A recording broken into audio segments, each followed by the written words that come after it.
वहाँ पे कहीं पे बटन है इसका। चलिए बिस्मिल्लाह। चलिए लास्ट टाइम हम लोगों ने बात की थी कि हमारे पास एमडीपी होता है और एमडीपी के जो सर्च ट्रीज हैं उसमें और एक्सपेक्टेमैक्स के सर्च ट्री में हमने थोड़ा सा फ़र्क एक देखा था। वो माइनर सा फ़र्क ये था कि हम क्या करते हैं कि यहाँ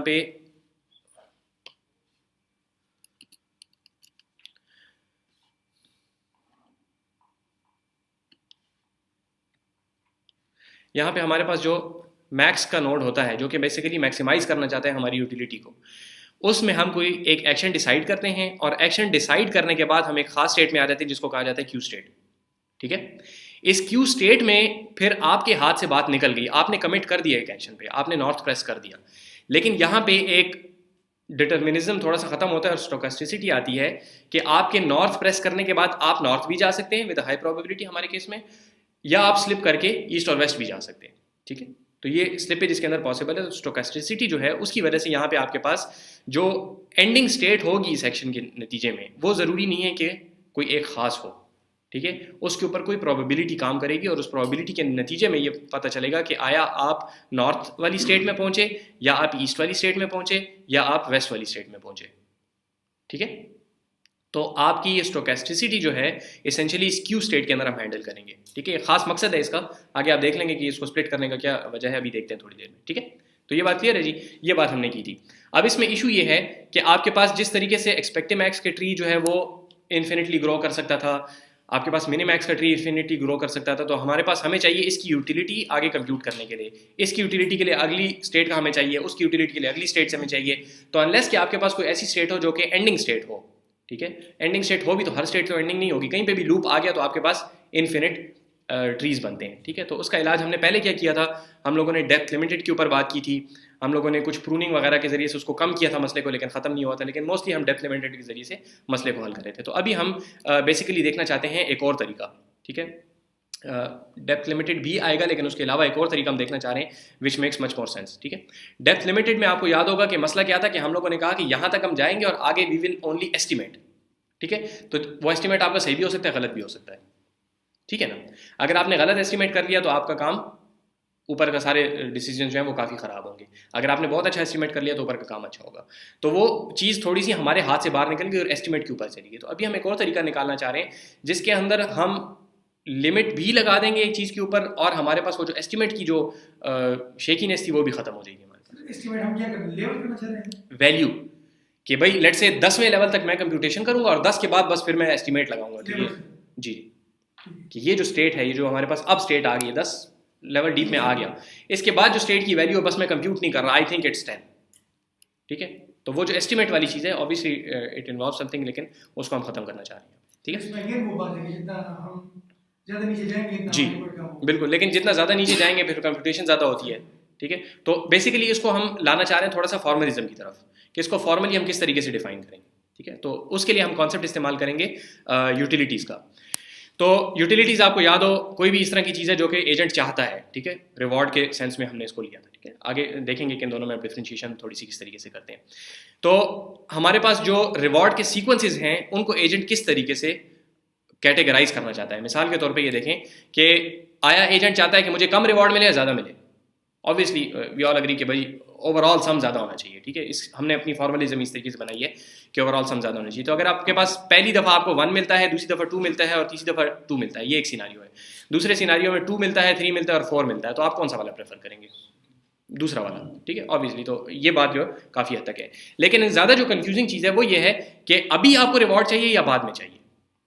ठीक है, मतलब एक आपके पास ये सिनारियो है कि 0-0-1 और दूसरा सिनारियो है आपके पास 1-0-0। ठीक है, तो अब सम दोनों का एक बराबर है। ठीक है, 3 स्टेप्स के बाद आपको एक यूनिट ऑफ रिवॉर्ड मिल रहा है। अब आप क्या चाहते हैं कि आपको अभी मिले या बाद में मिले? तो यहाँ पे हम एक किस्म की अजम्पशन लेंगे और उसको थोड़ा सा हम जस्टिफाई करने की कोशिश करेंगे। कोई फॉर्मल प्रूफ इसका हम नहीं ले रहे, लेकिन बहरहाल अजम्पशन ये है कि we want the reward early as possible. ठीक है, उसकी काफ़ी वजूहात हैं। एक चीज़ तो ग्रीडीनेस का ये है कि भाई ग्रीडीनेस की भी हम वजह कहना चाह रहे हैं, हम ग्रीडी रिवॉर्ड्स पसंद करेंगे। ग्रीडी से मुराद ये है कि वो टेक्निकल ग्रीडी वाली नहीं है डेफिनेशन। ग्रीडी से मुराद ये है कि जितना जल्दी मुझे रिवॉर्ड मिल जाए तो अच्छा है। ठीक है, ग्रीडी की प्रॉपर डेफिनेशन दी होगी कि अभी एक दे दो, मुझे नहीं पता कि आगे मुझे 2 मिल रहा है। तो वो एग्जैक्ट नहीं है, थोड़ा सा इसको फॉर्मलाइज करते हैं, लेकिन बहरहाल जल्दी रिवॉर्ड्स को हम प्रेफर करते हैं given that everything else remains constant. जिस तरह यहाँ पे कि एवरीथिंग एल्स इज कांस्टेंट, लेकिन एक में रिवॉर्ड जल्दी मिल रहा है, एक में बाद में मिल रहा है, तो we want the earlier one. ठीक है, अब इसका फ़ायदा क्या है? अच्छा, इसका एक फ़ायदा तो ये हो सकता है आपके पास मिसाल के तौर पे जो कॉमनली नोन है कि अगर आपके पास फाइनेंशियल रिवॉर्ड्स हैं, मिसाल के तौर पे मॉनेटरी रिवॉर्ड्स अगर कोई मिल रहे हैं, तो obviously you want to have the reward early, क्योंकि एक तो मनी की डिप्रिसिएशन होती है, then you can invest this money that you already get now so that it produces more money for you, इस किस्म के। तो कुछ सिनारियोज इस तरह के होते हैं जिसके अंदर रियल वर्ल्ड में आपको पता होता है कि if you get the reward early it's better, जिस तरह फाइनेंशियल एक बड़ी कॉमन सी एग्जांपल है। दूसरी जो इसकी वजह है, ठीक है, फाइनेंशियल रिवॉर्ड्स वगैरह, ये एक वो हो गई, ठीक है, ये आगे भी आएगा लेकिन यहाँ पे ज़्यादा बेहतर बनता है। दूसरा ये हो सकता है कि हमारे पास मैथमेटिकल फॉर्मुलेशन जो है वो आसान हो जाएगी। ठीक है, मैथमेटिकल फॉर्मुलेशन अभी हम आगे देखेंगे कि अगर हम इस तरीके से चलते हैं तो हमारे लिए थोड़ी सी एक खास किस्म की आसानी पैदा होती है। ठीक है, थोड़ी देर में वो आ जाएगा। तीसरी वजह यह है कि हमारे पास फ्यूचर के बारे में अनसर्टेनिटी है, अनसर्टेनिटी अबाउट फ्यूचर। ठीक है, अगर आप इस टाइम पे ये प्लानिंग कर रहे हैं और आप ये कहते हैं कि भाई आपको लेट्स से 100 स्टेप्स के बाद जाके वो मिलेगा, तो दरमियान में इतनी स्टोकेस्टिसिटी है कि हो सकता है कि आप उस जगह तक पहुंचे ही, जबकि ये तो आपको पता चल रहा है कि एक स्टेप के बाद ये, तो एक स्टेप के अंदर स्टोकेस्टिसिटी ऑब्वियसली कम है, थोड़ी सी प्रोबेबिलिटी इधर, फिर थोड़ी सी इधर, फिर थोड़ी सी इधर, फिर थोड़ी सी इधर, तो आप कहीं और पहुंच सकते हैं। तो हो सकता है कि वो 100 स्टेप्स के बाद आपको काफ़ी ज़्यादा भी चीज़ मिल रही हो, लेकिन यू आर नॉट श्योर कि दरमियान में मैं उस तक पहुंचता भी हूँ कि नहीं, मैं ट्री में कहीं और चला गया, शायद कहीं पे कोई एक स्लिपेज हो गई और कहीं और चला गया। ठीक है, पहाड़ पे जा रहे थे, स्लिप होकर नीचे एक वादी में आ गया, वहाँ से बिल्कुल वो जो ऊपर ट्रेजर था वो सारे का सारा रह गया। ठीक है, समझ आ रही है? तो ये दो तीन चीज़ें हैं जिसकी वजह से हमारे पास अर्लियर रिवॉर्ड्स को प्रेफर करना काफ़ी फ़ायदेमंद है। ठीक है जी, ये आगे आएगी, ये भी हमने डिस्कस नहीं की। अभी देखते हैं कि इससे हमें क्या फ़ायदा होगा, मतलब स्पेसिफिक फॉर्मुलेशन में हमें क्या फ़ायदा होगा, आते हैं उसकी तरफ।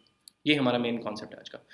तो ये जो चीज़ है कि आपके पास अर्लियर रिवॉर्ड जो हैं उनको हम ज़्यादा वेट देंगे और बाद में जो आने वाले रिवॉर्ड्स हैं उनको हम कम वेट देंगे, इसको कहा जाता है डिस्काउंटिंग। ठीक है, डिस्काउंट ये किसी चीज़ को कम करना। तो जो बाद में आने वाले रिवॉर्ड्स हैं उनको हम कहेंगे कि जी ये रिवॉर्ड जो हैं थोड़े कम होंगे। अगर आपको 100 रुपये मैं अभी दे रहा हूँ तो वो अच्छे हैं बनिस्बत उन 100 रुपये के जो कि आपको कल मिलेंगे, और वो अच्छे हैं उन 100 रुपये से जो कि परसों आपको मिलेंगे। इन सारों को बराबर रखें तो फिर हम ये कह सकते हैं। अगर मैं आपको कहूँ कि आज के 100 रुपये अच्छे हैं, कल के 1000 रुपये अच्छे हैं, तो हम अभी डिसाइड नहीं कर सकते। ठीक है, उसको फॉर्मलाइज करते हैं। ठीक है, देखते हैं अभी देखते हैं कि किस तरीके से वो कर रहे हैं। ठीक है, पहले हाई लेवल हो देखते हैं। तो बेसिकली ये है कि आपके पास एक कोई रिवॉर्ड अगर मिल रहा है और उसकी वैल्यू, उसी रिवॉर्ड की वैल्यू अभी अगर आपको मिल रहा है तो उसकी वैल्यू 1 है, तो जब वो आपको कुछ टाइम के बाद मिलेगा, लेट्स से नेक्स्ट स्टेप पे मिलेगा। ठीक है, अभी हम डिस्क्रीट पे चल रहे हैं। ठीक है, कंटिन्यूस टाइम हमारे पास नहीं, हम डिस्क्रीट टाइम पे चल रहे हैं। तो नेक्स्ट टाइम स्टेप में इसकी वैल्यू जो है वो गैमा होगी। ठीक है, और गैमा जो है that is essentially going to be between 0 and 1। ठीक है, अगर 1 से ज़्यादा हो तो इसका मतलब है कि 1 से ज़्यादा आपको आगे रिवॉर्ड मिलेगा, तो वो हम नहीं करना चाह रहे हो। 1 या 1 से कम, अगर 1 है तो इसका मतलब है कि हमें टाइम से फ़र्क नहीं पड़ता। ठीक है, ये फाउंडेशनल चीज़ें जहाँ पे क्लियर नहीं हो मुझे बिल्कुल रोकें, इसको क्लियर करें। ठीक है, 1 का मतलब है गैमा अगर वैल्यू 1 है तो इसका मतलब है कि आज भी 1, कल भी 1, परसों भी 1, तरसों भी 1, 1 1 1। ठीक है, मतलब कि मैं डिस्काउंटिंग नहीं कर रहा। गैमा इज इक्वल टू 1 का मतलब मैं डिस्काउंटिंग नहीं कर रहा।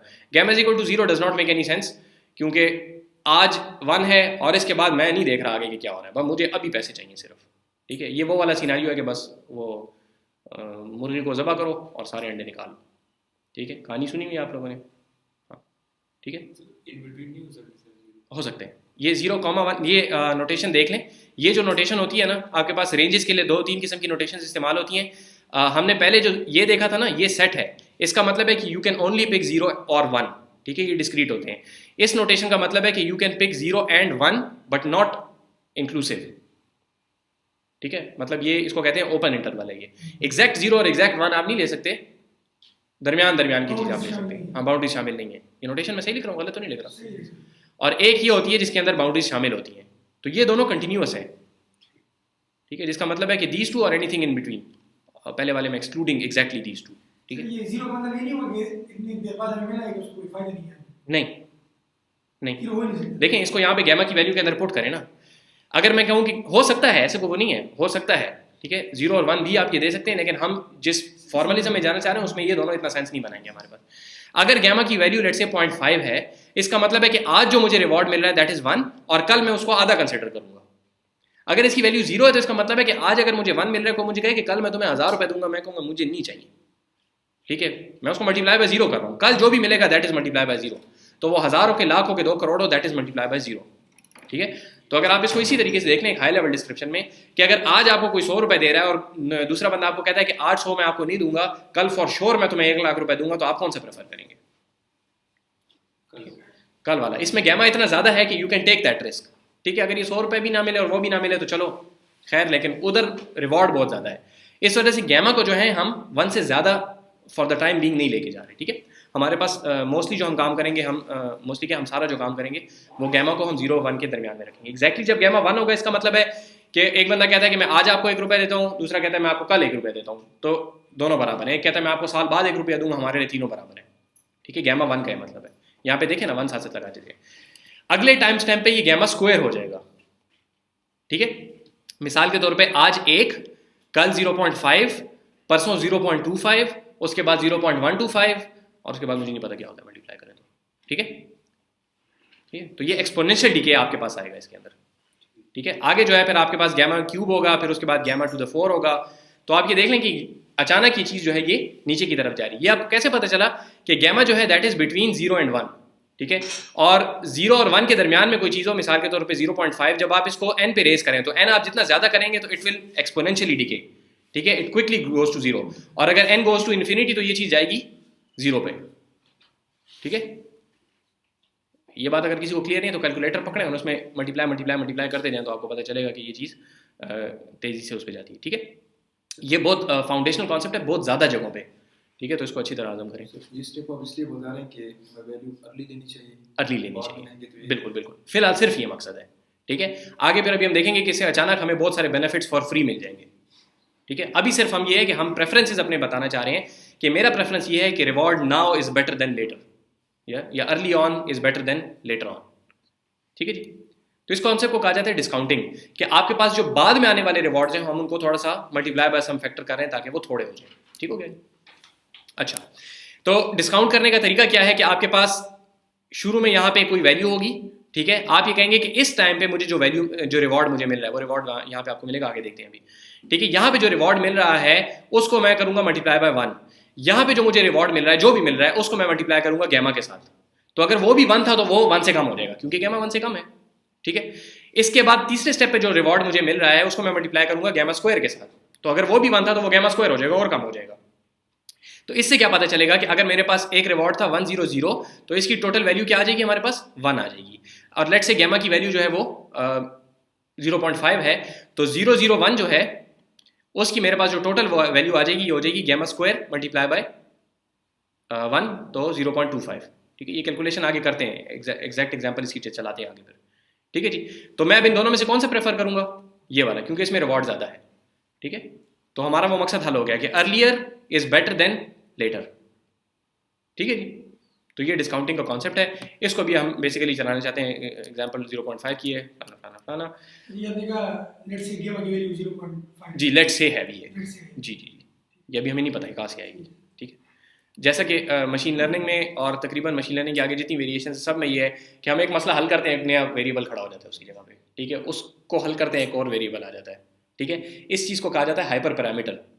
एक आपके मॉडल के पैरामीटर्स होते हैं, ठीक है, और उन पैरामीटर्स को इफेक्ट करने वाली कोई और वेरिएबल होता है, उसको कहते हैं हाइपर पैरामीटर, ठीक है। हाई लेवल का जरा मेटा पैरामीटर होता है, उसको हाइपर पैरामीटर कहते हैं। तो आमतौर पे आपके पास मसला आज का जो मशीन लर्निंग का हर डोमेन के अंदर मसला चल रहा है that is the tuning of hyper parameters, not the parameters, ठीक है। पैरामीटर्स का इलाज निकाल लिया हमने बड़े आसानी से, पैरामीटर आसानी से निकलते हैं, अब वो हाइपर पैरामीटर का मसला बन गया है, ठीक है। और जितने ज़्यादा आर्किटेक्चर्स कॉम्प्लिकेटेड होते जा रहे हैं तो मुख्तलिफ पैरामीटर्स को मुख्तलिफ हाइपर पैरामीटर्स इफेक्ट कर सकते हैं, तो अब वो नंबर ऑफ हाइपर पैरामीटर्स बहुत ज़्यादा हो रहा है, ठीक है। तो अब इसको सॉल्व करने के लिए कोई नया काम करना पड़ेगा। सर इसको डिस्काउंटिंग ये नाम क्यों दिया? एसेंशियली ये डिस्काउंटिंग का मतलब ये है कि आप यहाँ पे एक डिस्काउंट फैक्टर इसके साथ लगा रहे हैं, ठीक है।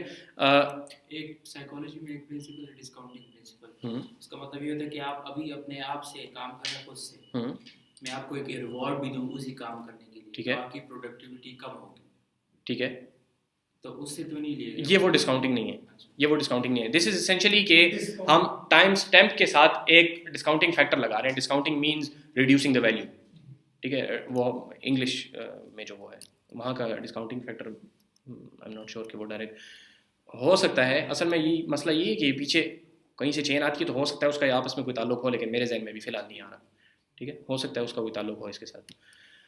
अच्छा, एक और कॉन्सेप्ट है आपके पास स्टेशनरी प्रेफरेंसेस का। ये भी हम इस्तेमाल नहीं करने वाले, लेकिन कुछ समझना इस वजह से है कि आगे जाके कहीं पे ये इस्तेमाल होता है। तो उसमें वो ये है कि अगर आपके पास एक सेट ऑफ प्रेफरेंसेस है, ठीक है, एक सेट ऑफ रिवॉर्ड्स है आपके पास, और आप उसको प्रेफर करते हैं किसी और सेट ऑफ रिवॉर्ड्स के ऊपर, ठीक है, ये याद है ना, ये प्रेफर्स का है, ऑर्डर है, ये अच्छा है, ये बुरा है, ठीक है, पहला वाला जो है वो अच्छा है, दूसरे वाला उससे कम प्रेफर्ड है, ठीक है। तो अगर ऐसी बात है, assuming that this is true, आपका इसके पीछे अगर आपको एक एक्स्ट्रा रिवॉर्ड मिल रहा है और इसके पीछे भी आपको वही रिवॉर्ड मिल रहा है, तो you would prefer this over this, ठीक है। ये एसेंशियली हम इस तरह इस्तेमाल करेंगे कि आगे मुझे अगर लेट्स से ए पाथ है मेरे पास, उसमें मुझे एक खास रिवॉर्ड मिल रहा है, और बी पाथ है मेरे पास, उसमें मुझे एक रिवॉर्ड मिल रहा है, and I prefer A over B. और उससे पहले कोई बंदा मुझे कहे कि भाई आपको लेट्स से रिवॉर्ड आर दिया जाएगा, और उसके बाद फिर आप कहाँ जाना पसंद करोगे, तो ठीक है जी, रिवॉर्ड आर तो मैंने ले लिया, तो आर के बाद ए मुझे फिर भी प्रेफर्ड होगा, as long as R remains the same for both A and B, ठीक है जी, ये बात समझ आई है। तो इसको कहा जाता है स्टेशनरी प्रेफरेंसेस। और एक थ्योरम है कि if you follow the stationary preferences, हम थ्योरम को प्रूफ नहीं करना चाह रहे, वो यहाँ पे प्रूफ किया भी नहीं हुआ, अगर आप इसको करें तो फिर आपके पास दो किस्म की यूटिलिटी सिर्फ बन सकती हैं, एक जिसके अंदर हम समेशन करते हैं सिंपली एडिटिव जो हमने पहले देखी है, और दूसरी डिस्काउंटेड जिसके अंदर गैमा ऐड करते हैं आप हर टर्म के साथ, ठीक है। ये एक थ्योरम है, प्रूफ मैंने भी नहीं देखा, but there is a proof which shows that these are the two types of utilities. और चूंकि हमने सिर्फ इसी को इस्तेमाल करना है, इस वजह से इस प्रूफ के अंदर हमें जाने की जरूरत नहीं है। हाँ, अगर आप इसके साथ इख्तलाफ हो और आप कोई नई किस्म की यूटिलिटी बनाना चाहते हो, then fine, you can go ahead and read the theorem and then find out what the alternatives are, ठीक है।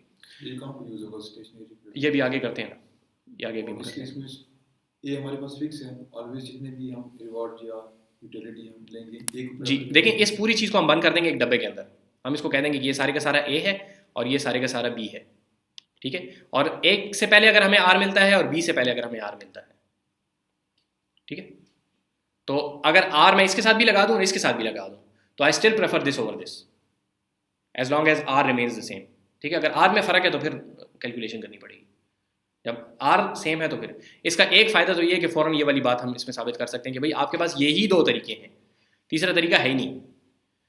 As long as you have stationary preferences, तो आपके पास तीसरा तरीका है ही नहीं, ठीक है। एक तो हमने डायरेक्ट यहाँ इस्तेमाल कर लिया, दूसरा आगे जो हम इस्तेमाल करेंगे तो उसमें आपको थोड़ा सा समझ आ जाएगी कि किस तरीके से करते हैं। सर ये याद रखिए सर, A2 B2 से जरा नहीं नहीं नहीं नहीं नहीं नहीं, A1 A2 A3 ये सारे मिला के जिस भी तरीके से आप इनको मिलाते हैं वो प्रेफरेबल है बी के सारों को मिला के, पूरा ये, ठीक है। मिलाने का तरीका यहाँ पे बताया हुआ है फिर उन्होंने, ठीक है सर, ठीक है। मिलाने का तरीका एडिटिव हो सकता है, डिस्काउंटेड हो सकता है, ठीक है, क्लियर है जी।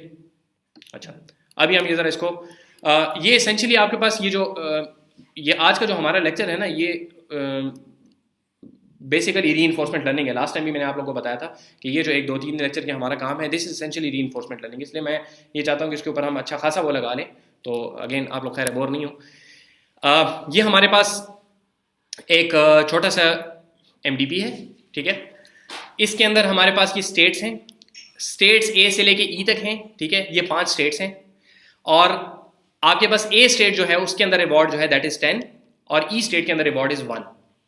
पहले ये समझें कि हम लोग R of S ले रहे हैं, जिसका क्या मतलब है कि जब किसी स्टेट से आप बाहर जाएंगे तब आपको रिवॉर्ड मिलेगा, जब आप किसी स्टेट में आएंगे तो आपको रिवॉर्ड नहीं मिलेगा। आमतौर पे हम ये देखते हैं ना कि जी अगर एक ट्रेजर है एक जगह पे और मैं वहां तक पहुंच गया तो मुझे रिवॉर्ड मिलेगा, ठीक है। हमारी फॉर्मुलेशन इस तरह है कि जब मैं उससे बाहर निकलूंगा तो मुझे रिवॉर्ड मिलेगा, उस स्टेट को जब मैं छोड़ के कहीं जाऊंगा तो, ठीक है। जिस तरह अभी आखिरी स्टेट है तो इन दोनों से बाहर आपके पास एक एग्जिट स्टेट होगी, ठीक है, जिसके बाद एपिसोड आपकी खत्म हो जाती है, ठीक है। यहाँ पे भी एग्जिट है और ये वाला भी आके यहाँ पे एग्जिट स्टेट में आ रहा है, ठीक है। तो जब मैं इससे बाहर जाऊंगा तो ये 10 मुझे मिलेगा, जब उससे मैं बाहर जाऊंगा तो मुझे 1 मिलेगा। दरमियान में सारे रिवॉर्ड्स 0 हैं, लिविंग रिवॉर्ड कोई नहीं है यहाँ पे, ठीक है। ये आपके पास सिचुएशन है। करना हमने ये है कि हमारे पास 2 एक्शंस हैं ईस्ट और वेस्ट आर्म स्टेट्स में, और ये जो आखिरी वाली 2 स्टेट्स हैं इनके अंदर हमारे पास सिर्फ एक एक्शन है एग्जिट का, ठीक है, और एग्जिट का जब हम एक्शन लेते हैं तो हम इस स्टेट में आ जाते हैं और उस स्टेट का रिवॉर्ड हमें मिल जाता है। ठीक है जी, प्रॉब्लम क्लियर है कि हम क्या करना चाह रहे हैं? अब करना हमने ये है कि हमने ये डिसाइड करना है कि हम किस रास्ते पर जाएं कि हमारे पास रिवॉर्ड जो है वो मैक्सिमम हो जाए। ठीक है, तो हम पहले स्टार्ट करते हैं कि gamma is equal to 0, sorry 1। ठीक है, अगर गैमा आपके पास 1 है तो आपको क्या करना चाहिए? यहां से गैमा इज इक्वल टू 1 का क्या मतलब है कि आई don't care whether I get the reward now और लेटर। ठीक है, if I get it 10 years in the future fine. ठीक है, मेरे लिए कोई फर्क नहीं, मैं गैमा को स्क्वायर करूं, क्यूब करूं, जो कुछ भी करूं वो 1 ही रहेगा ना। ठीक है, जब वो 1 ही रहेगा इसका मतलब है कि बाद में आने वाले रिवॉर्ड्स भी मेरे लिए बराबर है। तो 1 के केस में तो सीधी सी बात है कि भाई 10 अच्छा है, 1 बुरा है, 10 की तरफ जाओ, 10 को जाके ले लो। ठीक है, तो हम यहां से जब इधर जाएंगे तो हम यहां आ जाएंगे और यहां पे हमारे पास जब एग्जिट करेंगे तो हमारे पास 10 आ जाएगा। Total reward you get is 10। जबकि अगर आप राइट साइड पे गए होते, अगर आप इस तरफ गए होते तो क्या होता कि कोई रिवॉर्ड नहीं, कोई रिवॉर्ड नहीं, कोई रिवॉर्ड नहीं और 1। समझ आइए? देखें, यहां से अगर आप इधर गए यू गेट 0 रिवॉर्ड, यहां से आप इधर गए यू गेट 0 रिवॉर्ड, यहां से आप इधर गए यू गेट 0 रिवॉर्ड, यहां से आप बाहर जब निकले तो यू गेट 1 रिवॉर्ड। ठीक है, तो टोटल यू गेट इज 1, जबकि उस तरफ जाने पे आपको मिला था 10। ठीक है, अब इस स्टेट में बताएं हमें कहां जाना चाहिए? 10 की तरफ जाना चाहिए ना। ठीक है, क्योंकि 10 अच्छा है, 1 बुरा है, और 10 के दूर होने से मुझे कोई फर्क नहीं पड़ता। ठीक है, तो अगेन इधर हम जाएंगे, यहां पे क्या करना चाहिए? अगेन सेम थिंग, 10 अच्छा है, 1 बुरा है, हमें 10 की तरफ जाना चाहिए, उसके दूर होने से करीब होने से मुझे कोई फर्क नहीं पड़ता। बेसिकली ये दूर और करीब का मसला भी हम सॉल्व करना चाह रहे हैं। दूसरी सिचुएशन है आपके पास कि गैमा इज इक्वल टू 0.1। ठीक है, इसको हम थोड़ा सा यहाँ पे तफसील से करेंगे। इस वजह से करना चाह रहा हूँ कि इसकी बिल्कुल हजम हो जाए आप लोगों को, बट अच्छे तरीके से आप लोगों को समझ आ जाए कि किस तरीके से हम करना चाह रहे हैं। ठीक है, और गौर से देखें, मैं गलत करूँ तो मुझे बताएं। गैमा जो है हमारे पास 0.1 है। यहाँ पे इंट्यूटिवली भी अगर आप देखें तो 10 से हम करीब भी हैं, यानी 10 हमें जल्दी भी मिल सकता है और वो ज्यादा भी है, तो we should go over there. ठीक है, ये वाली जो स्टेट है इसमें 10 और 1 के बिल्कुल सेंटर में है हम, तो अगर हम 1 जाएं तो भी हमें इतना टाइम मिलेगा, 10 पे जाएं तो भी हमें इतना ही टाइम लगेगा, तो we want to go towards 10 again. ठीक है, ये क्लियर है ना? यहां तक मसला भी इस तीसरी स्टेट में है कि अब 1 बिल्कुल हमारे साथ है और 10 हमसे थोड़ा सा दूर है। तो ये वही बात है कि आज 1 रुपया और परसों 100 रुपए, तो आया मुझे आज 1 रुपया चाहिए या परसों 100 रुपए चाहिए? ठीक है, तो ये चीज अब हमें कैलकुलेट करनी पड़ेगी, and that depends on the discounting factor कि टाइम गुजरने से मैं क्या समझता हूं कि मुझे कितना ज्यादा नुकसान होता है। अगर कोई ये कहता है कि भाई टाइम गुजरने से थोड़ा फर्क पड़ता है, बहुत ज्यादा फर्क नहीं पड़ता, तो we might want to go towards the 10। और अगर कोई कहता है कि नहीं जी जरा सा भी अगर टाइम वेस्ट होता है तो बहुत ज्यादा नुकसान होता है, तो we might consider going towards 1। तो इसको अब हम थोड़ा सा फॉर्मलाइज करना चाह रहे हैं। एग्जांपल हमने पहले भी देखी थी, अभी हम इसको फॉर्मलाइज करना चाह रहे हैं कि किस तरीके से होगा। इसका तरीका ये होगा कि हम निकालना चाह रहे हैं डी स्टेट के अंदर।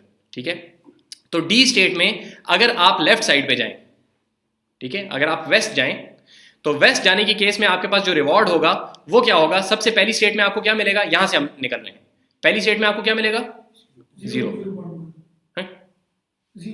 0 पहली स्टेट में तो 0 है ना, गैमा पहली दफा में हम नहीं लेते। ठीक है, बेसिकली गैमा टू द 0 होता है ना। ये देखें, पहली उसमें 1 है, तो this is essentially gamma to the 0। ठीक है, तो 0 से स्टार्ट करते हैं। ठीक है, तो 0 प्लस दूसरी स्टेट में आपको क्या मिलेगा? Gamma into 0। ठीक है, तीसरी स्टेट में क्या मिलेगा? ये मैं यही बताना चाह रहा था। देखें, इसको जब तक एरोज नहीं लगाएंगे ये समझ नहीं आएगी। देखें, यहां से आप निकले आपको मिला 0, यहां से आप निकले आपको क्या मिला? गैमा इंटू 0, यहां से आप निकले आपको मिला गैमा स्क्वायर इंटू 0। ठीक है, ये जब तक एरोज नहीं लगाएंगे ये गलत होगा। ठीक है, ये मैंने जब खुद किया तो मैंने 4 दफा करके गलत किया और उसके बाद फिर सही किया इसको। ठीक है, गैमा स्क्वायर इंटू 0, यहां से जब आप निकलेंगे तो आपके पास मिलेगा गैमा क्यूब इंटू 10। ठीक है, तो ये सारे तो गए खत्म हो गए, और गैमा इज 0.1, तो 0.1 इंटू क्यूब डॉट 10। ठीक है, तो इसको हम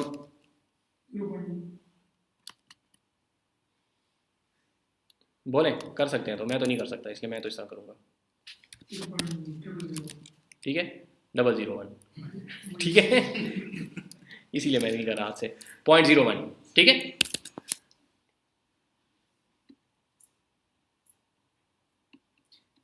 ठीक है, ये आ गया अगर आप वेस्ट जाते हैं तो। ठीक है। ठीक है। जबकि अगर आप ईस्ट जाते हैं तो फिर आपको क्या मिलेगा, देखें यहाँ से 0, ठीक है, plus gamma into that is equal to 0.1 into 1, ये तो कर सकते हैं ना 0.1, मैंने ये भी गलत किया था वैसे 0.01 निकाला, फिर सोच रहा हूँ कि क्यों गलत आ रहा है। तो नतीजा क्या निकला, कहाँ जाना चाहिए, एक की तरफ जल्दी मिलेगा, इस तरफ जाना चाहिए, ठीक है। तो अब हमने पहले तो ये था ना कि वो अच्छा है या ये अच्छा है, हमें वो नहीं था। अब इस गैमा की वजह से हमें पता चल गया कि 1 को भी लेना अच्छा है, क्योंकि 10 is so far off in the future. 0.1 है ना, डिस्काउंटिंग फैक्टर बहुत ज्यादा लो हमने रखा हुआ है, क्या क्या डिस्काउंटिंग बहुत ज्यादा है, तो 10 आपको मिल सकता है, लेकिन it's so far off in the future कि आपका डिस्काउंटिंग फैक्टर ये कह रहा है कि अभी ये 1 ले लो।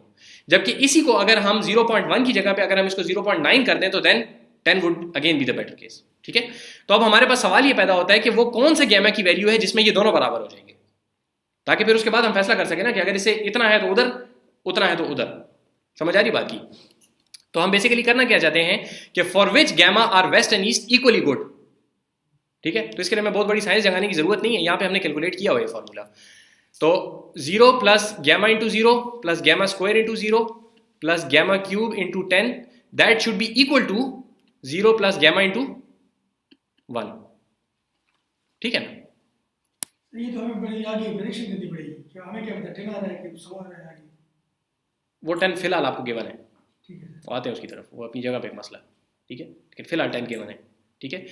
ये बात क्लियर है कि हम निकालना चाह रहे हैं कि भाई जब उसका रिवॉर्ड और इसका रिवॉर्ड गैमा की किस वैल्यू के लिए बराबर होगा, ठीक है। तो हमें पता है कि लेफ्ट जाने पे टोटल रिवॉर्ड ये है, राइट जाने पे टोटल रिवॉर्ड ये है, ठीक है। इसमें कितने वेरिएबल हैं, 2 कौन से दो, ये हमारे स्टेट की कहाँ स्टेट की वैल्यू, 0 वो वेरिएबल तो नहीं है, वो तो एग्जैक्ट वैल्यूज हैं, कॉन्स्टेंट्स हैं, चेंज हो रही है।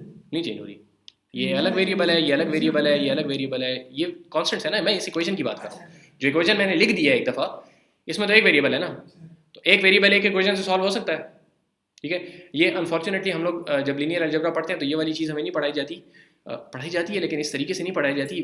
अब आधी मशीन लर्निंग इस चीज़ के ऊपर खड़ी हुई है। 2 वेरिएबल्स की 2 इक्वेशन चाहिए। हाँ, 2 वेरिएबल्स के लिए आपको 2 इक्वेशन चाहिए, बड़ी सीधी सी बात है, लेकिन उस तरह नहीं पढ़ाई जाती हमें कि ये चीज़ अच्छी तरह हजम हो जाए। तो बहरहाल आपके पास एक वेरिएबल है और एक इक्वेशन है, हम इसको बड़ी आसानी से सॉल्व कर सकते हैं, ठीक है। अगर ये बात मैं ना भी कहता तो हम इसको सॉल्व कर लेते, लेकिन बहरहाल एक वेरिएबल एक इक्वेशन सॉल्व होता है। ये सारे 0 इनको काट दें, ये 0 इसको भी काट दें, gamma cube into 10 is equal to gamma, ठीक है। तो gamma is equal to 1/10 under root, ठीक है। ये करके देख लें, सही है। इस गैमा को उधर ले जाएं, इस 10 को उधर ले जाएं, क्यूब में से 1 माइनस हो जाएगा, स्क्वायर हो जाएगा, स्क्वायर को इधर से भी खत्म करें, उधर से भी खत्म करें तो आपके पास आ जाएगा, ठीक है जी। तो गैमा की एग्जैक्टली वैल्यू 1/10 अंडर रूट जो है, for this both of them are equal. तो अगर 1/10 अंडर रूट से गैमा की वैल्यू ज्यादा होती है, ठीक है, यानी कि 1 के करीब जाती है, तो you want to go towards the 10। अगर वो 0 की तरफ जाती है तो you want to go towards the 1, ठीक है जी। बात क्लियर है ना। ये वो गैमा की वैल्यू है विच इज ब्रेक इवन। इस जगह पे आपके पास ये रिवॉर्ड और ये रिवॉर्ड बराबर है, ये हमने यहां से ही बात शुरू की ना, जब दोनों रिवॉर्ड्स बराबर है, sum of going there and sum of going there are equal at gamma is equal to 1/10 under root. तो अगर 1/10 अंडर रूट से आप 1 की तरफ जाते हैं तो इसका मतलब है कि अब आप प्रेफर कर रहे हैं लेटर रिवॉर्ड्स, ठीक है, तो 10 की तरफ आप जाएंगे। और अगर ये चीज आप इसको कम करते हैं, 0 की तरफ लेके जाते हैं, तो इसका मतलब है कि you are discounting future reward, जिसका कि मतलब है कि you want rewards now. Gamma जितना 0 की तरफ जाता है उसका मतलब होता है कि I want the rewards now, और जितना 1 की तरफ जाता है it means I do not care about time passing, ठीक है। इसी को अच्छी तरह हजम कर लें, क्योंकि हाइपर पैरामीटर्स का मकसद ये होता है कि हाइपर पैरामीटर्स की हाई लेवल डिस्क्रिप्शन आपको अच्छी तरह याद हो, ठीक है। बाकी आगे पीछे की सारी कहानी भूल भी जाए तो हाइपर पैरामीटर का आखिर में जो मतलब निकलता है ना कि जी इसको अगर हम ये करेंगे तो क्या मतलब होगा और ये करेंगे तो इसका क्या मतलब होगा, वो आपको बहुत अच्छी तरीके से याद होना चाहिए, ठीक है जी। इसमें एक और मसला है जी, ये क्वाड्रेटिक इक्वेशन है तो इसमें 2 सॉल्यूशन है, आर की 2 वैल्यूज होंगी, एक माइनस में एक प्लस में। हाँ गैमा, लेकिन हमने कहा है ना कि 0 से 1 के दरमियान में, तो माइनस वाली वैल्यू तो नहीं है, ठीक है। ये रन टाइम पे इस तरह के सवाल पूछते हैं तो शुक्र है कि मुझे ख्याल आ जाता है अच्छा, ठीक है। अच्छी बात है, वैसे ये पूछना चाहिए, हमारी भी ज़रा एक्साइट नहीं है, इस बात की बात ये है कि उसमें जी जी जी। तो वो तो मैंने आपको पहले कहा कि मैंने अच्छी तरीके से नहीं पढ़ी हुई, लेकिन ठीक है, अच्छी बात है, इस तरह का सवाल किया करें। जब अगली दफ़ा मैं कहीं क्लास पढ़ाऊंगा तो ये बात मुझे इंशाल्लाह याद होगी, तो फिर मैं वहाँ पे करूँगा तो लोग कहेंगे कि इसको आती है लीनियर अलजेब्रा शायद, ये चीज़। एनीवे, अब मसला ये है कि आपके पास यूटिलिटीज़ इन्फिनिट हो सकती हैं, जिससे हमने बात शुरू की थी, ठीक है। इन्फिनिट यूटिलिटीज़ के आपके पास मुख्तलिफ तरीके हैं। एक तरीका तो ये है कि आप ये डेप्थ लिमिटेड सर्च करो, ठीक है। आप ये कहो कि जी हम 5वीं स्टेट के आगे देखेंगे नहीं, हम एस्टिमेशन करेंगे वहाँ पे, ठीक है। इस बात को ज़रा गौर से देखें, थोड़ी देर बाद हम इसी चीज़ को इस्तेमाल करेंगे, लेकिन उसका यह मतलब नहीं होगा, ठीक है। अभी जो हम डेप्थ लिमिटेड कह रहे हैं, इसका मतलब है कि हम 3 लेवल्स नीचे जाएंगे ट्री में, सर्च ट्री में, और उसके बाद एस्टिमेशन करेंगे हम, ठीक है। समझ आ रही बात की? गौर सुने, हम यहाँ पे एक एस्टिमेट लगाएंगे और वो वैल्यू जो है वो हम एस्टिमेट करके यहाँ पे डालेंगे। थोड़ी देर बाद हम डेप्थ लिमिटेड का एक और मतलब निकालेंगे जो कि ये नहीं होगा। ये तो क्लियर है ना यहाँ पे आप लोगों को, ठीक है। एक खास लेवल तक नीचे जाएंगे और फिर उसके बाद हम एस्टिमेशन करेंगे, ठीक है, ह्यूरिस्टिक लगाएंगे। ये एक तरीका है, ठीक है। अच्छा, दूसरा तरीका है डिस्काउंटिंग का, कि आप एक गैमा लें जो कि 0 और 1 के दरमियान में होगा, ठीक है। अगेन यहाँ पे इक्वल टू 1 भी हो सकता है, लेकिन that is a special case जिसको हम कंसिडर नहीं करना चाह रहे, ठीक है। उसमें तो हमने देख लिया कि मसले हैं ना, तो इसलिए हम लेस देन 1 वाली बात कर रहे हैं। अच्छा, आपके पास यहाँ पे बड़ी सारी ये बात इक्वेशन लिखी हुई है। इसका एसेंशियली मतलब ये है, ये साबित करना चाह रहे हैं कि अगर गैमा आपके पास 0 और 1 के दरमियान में है तो eventually your total reward is going to converge, ठीक है। ये इन्फिनिट नहीं रहेगा, ठीक है। चलें करके बता देते हैं। t इज इक्वल टू 0 से infinity, t is the time step, ठीक है। आप ये चाहते हैं कि गैमा t और reward at time step t, ठीक है, ये आपको मिलना चाहिए। तो जितने भी आपको रिवॉर्ड्स मिलेंगे सारों को अगर आप जमा कर लें, उसमें से आपको मैक्सिमम निकाल सकते हैं, ठीक है। और ये चूंकि आपके पास यहाँ पे मल्टीप्लाई हो रहे हैं, तो इसको हटा के आप वो वाला मैक्सिमम लिख सकते हैं, इसकी जगह पे लिख सकते हैं ना। अगर आपको पहले 2 मिल रहा है, फिर 3 मिल रहा है, फिर 5 मिल रहा है, फिर 100 मिल रहा है, फिर 1 मिल रहा है, फिर 2 मिल रहा है, मैं सबको हटा के लिख दूँ 100, तो ये इक्वल तो नहीं रहेगा, लेकिन ये लेस देन और इक्वल टू तो हो जाएगा ना, ठीक है। मैं आपको कहूँ कि सब स्टेप्स में जो आपको मैक्सिमम रिवॉर्ड मिल रहा है, अगर वो सारे स्टेप्स पे आपको मिल जाए तो, ठीक है, तो क्या होगा, फिर आपका जो एक्सपेक्टेड रिवॉर्ड है वो इस नए रिवॉर्ड से जो मैं आपको बता रहा हूँ कम होगा या बराबर होगा उसके, ठीक है ना, क्योंकि मैंने हर रिवॉर्ड में एक्स्ट्रा अपनी तरफ से पैसे डाल दिए, सही है। अब ये जो चीज़ है आपके पास, ये चीज़ this is a geometric series और इसकी वैल्यू होती है 1 - 1/1 गैमा, ठीक है जी जी जी। अच्छा, इन्फिनिट ज्योमेट्रिक सीरीज, ठीक है उसके ऊपर n होता है जी जी। तो ये इन्फिनिट है ना, ये इन्फिनिट है, इसको हमने इन्फिनिटी तक लेकर गए, ठीक है। तो ये इसकी वैल्यू होती है, और जैसे जैसे गैमा की वैल्यू अगर गैमा की वैल्यू आप कम करते जाएं तो आपके पास एक स्पेसिफिक वैल्यू आएगी, ठीक है। आप इसको जिस हिसाब में भी रखें, अनलेस इट्स 1, ठीक है। अगर ये 1 हो जाएगा तो 1/0 हो जाएगा, जो कि अनडिफाइंड हो जाएगा, उससे मसला खराब हो जाएगा। लेकिन अगर ये 1 नहीं है तो you get a specific value for this, ठीक है। And if it's a specific value that means it's finite, सही है, समझ आइए। ये बेसिकली वही जो शुरू में हमने इंट्यूशन ले ली ना, कि अगर आपके पास गैमा की वैल्यू कम है तो होते होते होते होते गैमा आखिर में उसका इफेक्ट खत्म हो जाएगा। उसको फॉर्मली प्रूव कर रहे हैं, समझ आती है, अच्छी बात है। नहीं आती, इंट्यूशन समझ आती है, दैट स्टिल मेक सेंस, ठीक है जी, बात क्लियर है। तो आपके पास जैसे जैसे गैमा जो है वो छोटा होता जाएगा, आपका फोकस जो है वो शॉर्ट टर्म में होता जाएगा, which means I don't care what happens letter on, ठीक है। और जितना गैमा ज्यादा होता जाएगा तो आप दूर तक देखने की कोशिश करोगे, क्योंकि अगर आज मुझे 10 रुपए मिल रहे हैं या मुझे 10 साल बाद जाके 10 रुपए मिल रहे हैं, तो there both the same to me, now I need to look towards the future, ठीक है। तो 1 जितना ज्यादा होगा, गैमा जितना ज्यादा होगा उतनी दूर तक मुझे देखने की जरूरत पड़ेगी। अगर मैं उसको बिल्कुल 0 के करीब ले आऊं तो मुझे 2-3 स्टेप्स के बाद ही गैमा इतनी छोटी वैल्यू आखिर में मल्टीप्लाई कर रहा होगा रिवॉर्ड के साथ, कि दैट रिवॉर्ड अगर वो बहुत बड़ा भी हो तो कोई खास उससे फर्क नहीं पड़ेगा, ठीक है। मिसाल के तौर पे अगर गैमा की वैल्यू मैं ले लूं 0.0001, तो अगर मैं इसको क्यूब करूंगा, ठीक है, तीसरे टाइम स्टेप पे क्यूब हो जाएगा ना। तो जब ये क्यूब होगा तो उस वक्त ये इतनी छोटी वैल्यू आ जाएगी कि अगर रिवॉर्ड मेरे पास 1000 भी था तो वो मल्टीप्लाई होकर 0.01 या इस किस्म का कुछ आपके पास रिवॉर्ड आएगा, ठीक है। तो आपके पास गैमा जितना 0 के करीब जाएगा उतना आपके long term rewards make no sense, ठीक है जी, आपको उनसे फर्क नहीं पड़ेगा, समझ आ रही बात की। इसका ये मतलब नहीं है कि अगर उस वक्त आपको वो रिवॉर्ड मिलेंगे तो आप कहोगे कि मुझे नहीं चाहिए। अभी जो आप प्लान कर रहे हो तो इतने दूर का अगर आपको नजर आ भी रहा है कि शायद मुझे मिल जाए, तो इट्स अ वेरी कौन सा शायद, अनसर्टन शायद, ठीक है। आपको नहीं पता चलता कि भाई क्या पता ना मिलेगा, ठीक है, या मेरे भी तो आई डोंट केयर इतना लेटर ऑन, सही है जी, ये बात क्लियर है। इसको छोड़, एक और तरीका है कि आपके पास या फाइनाइट होराइजन हो आपके पास, ठीक है, डेप्थ लिमिटेड हो, या आप डिस्काउंटिंग करें, या तीसरा है कि आपके पास कोई एब्जॉर्बिंग स्टेट हो, ठीक है, होते होते होते सारी चीज़ें उसी में आए और बस उसके बाद फिर एपिसोड खत्म हो जाए, ठीक है। तो ये मुख्तलिफ तरीके हैं, लेकिन एब्जॉर्बिंग स्टेट में भी मसला ये होता है कि आपके पास अक्सर ट्री इतना बड़ा होता है, जिस तरह आपके पास चेस की गेम है तो उसके अंदर एब्जॉर्बिंग स्टेट एक है कि जी गेम खत्म होती है, लेकिन वो इतना दूर जाके खत्म होती है कि आपके पास still you can not look that far off in the future, आप वो ट्री फिर भी नहीं बना सकते। तो absorbing state is not really a good solution, ठीक है, इन मोस्ट केसेस, ठीक है। अच्छा, आपके पास MDPs हमने यहाँ पे अगेन वापस आते हैं उसकी तरफ, हमने देखा था कि एक मैक्सिमाइजिंग नोड है, यहाँ पे आपके पास क्यू स्टेट है और नीचे आपके पास यहाँ पे कुछ फ्यूचर स्टेट्स आएंगी, ठीक है। एक्शन लेने के बाद जो रैंडमनेस है वो डिसाइड करेगी कि आप कौन सी स्टेट में लैंड करेंगे, ठीक है। अब हमारे पास एक चीज़ होगी जिसको हम कहेंगे पॉलिसी। ये लास्ट टाइम हमने देखा था कि given a state you get an action, ठीक है, यहाँ पे कहीं भी लिखा हुआ है, नहीं लिखा हुआ, given a state you are given an action, ठीक है, इसको हम रिप्रेजेंट करते हैं पाई के साथ, ठीक है। और एक आपके पास यूटिलिटी है जिसको which is the sum of rewards, ठीक है, या चूंकि हम डिस्काउंट लगाना चाह रहे हैं तो हम उसको कहेंगे सम ऑफ डिस्काउंटेड रिवॉर्ड्स, ठीक है, इसको हम रिप्रेजेंट करते हैं वी के साथ, ठीक है जी।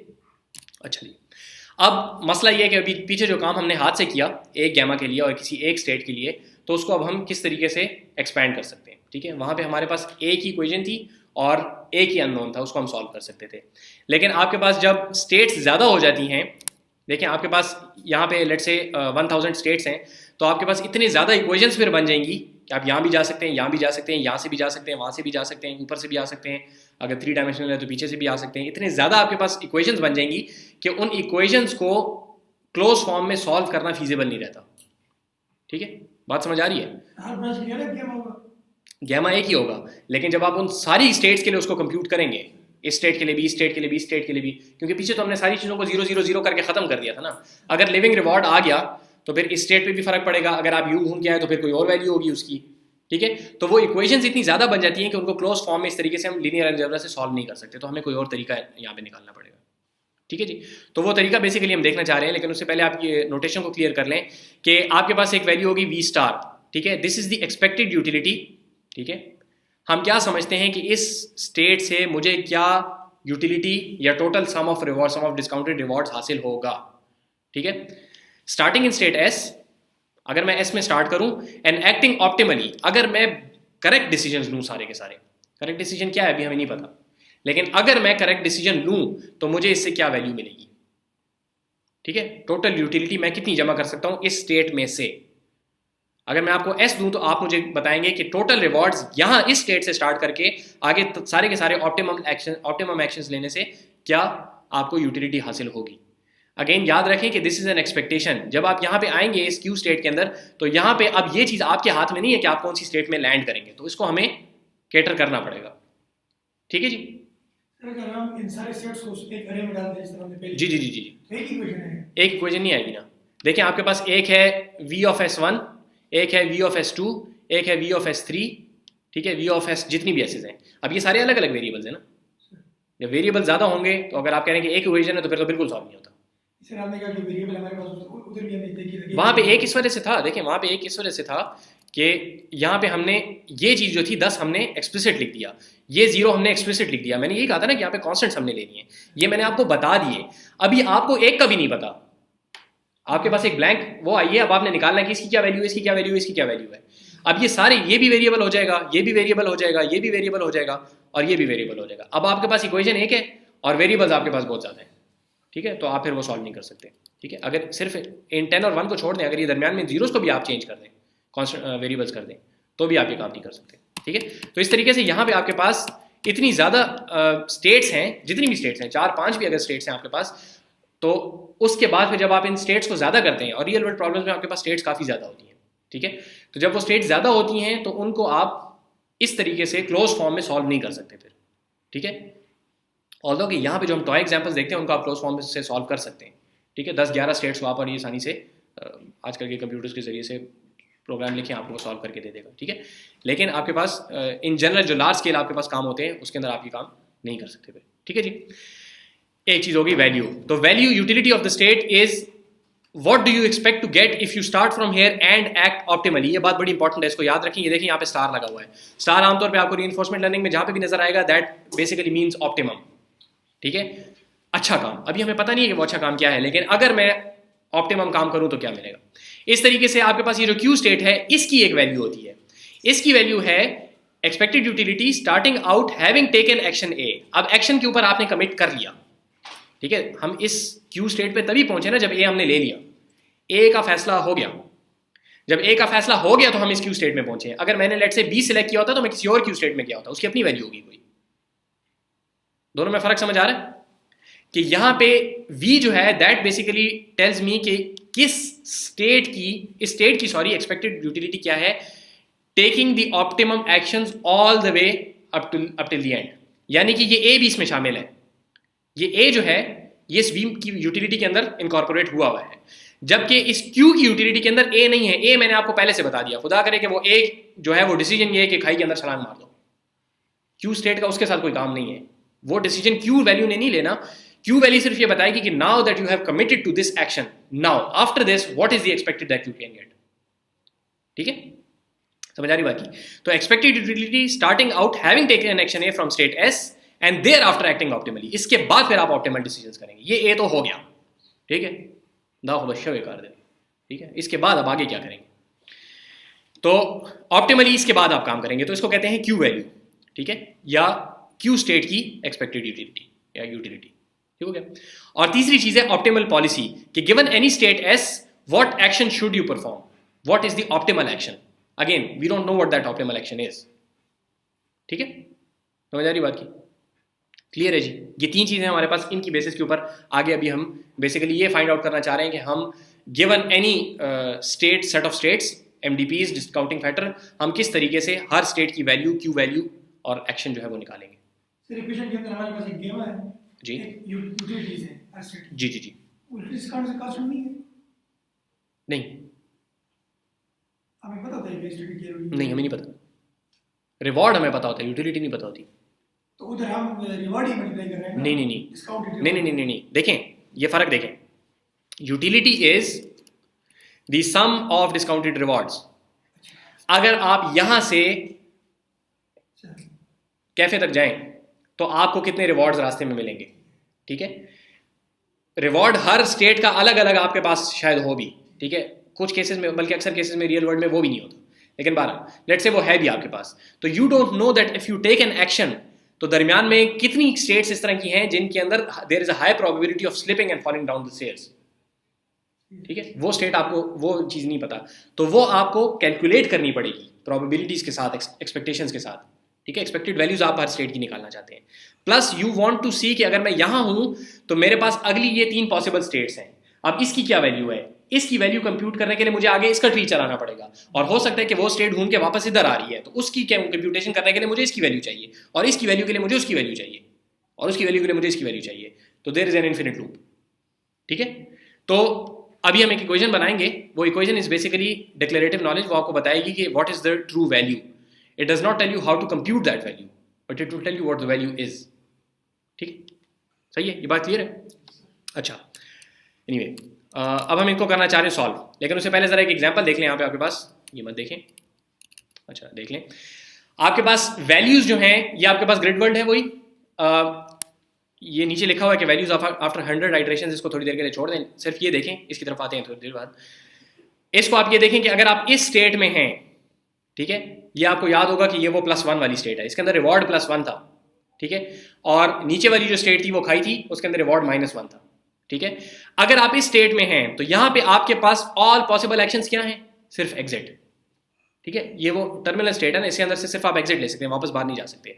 अब आप एक ही एक्शन ले सकते हैं और उस एक्शन पे आपको रिवॉर्ड मिलता है +1 का, तो 100% प्रोबेबिलिटी होगी, ठीक है, 1 प्रोबेबिलिटी मल्टीप्लाई बाय 1, तो इसका आपकी टोटल यूटिलिटी क्या आ गई 1।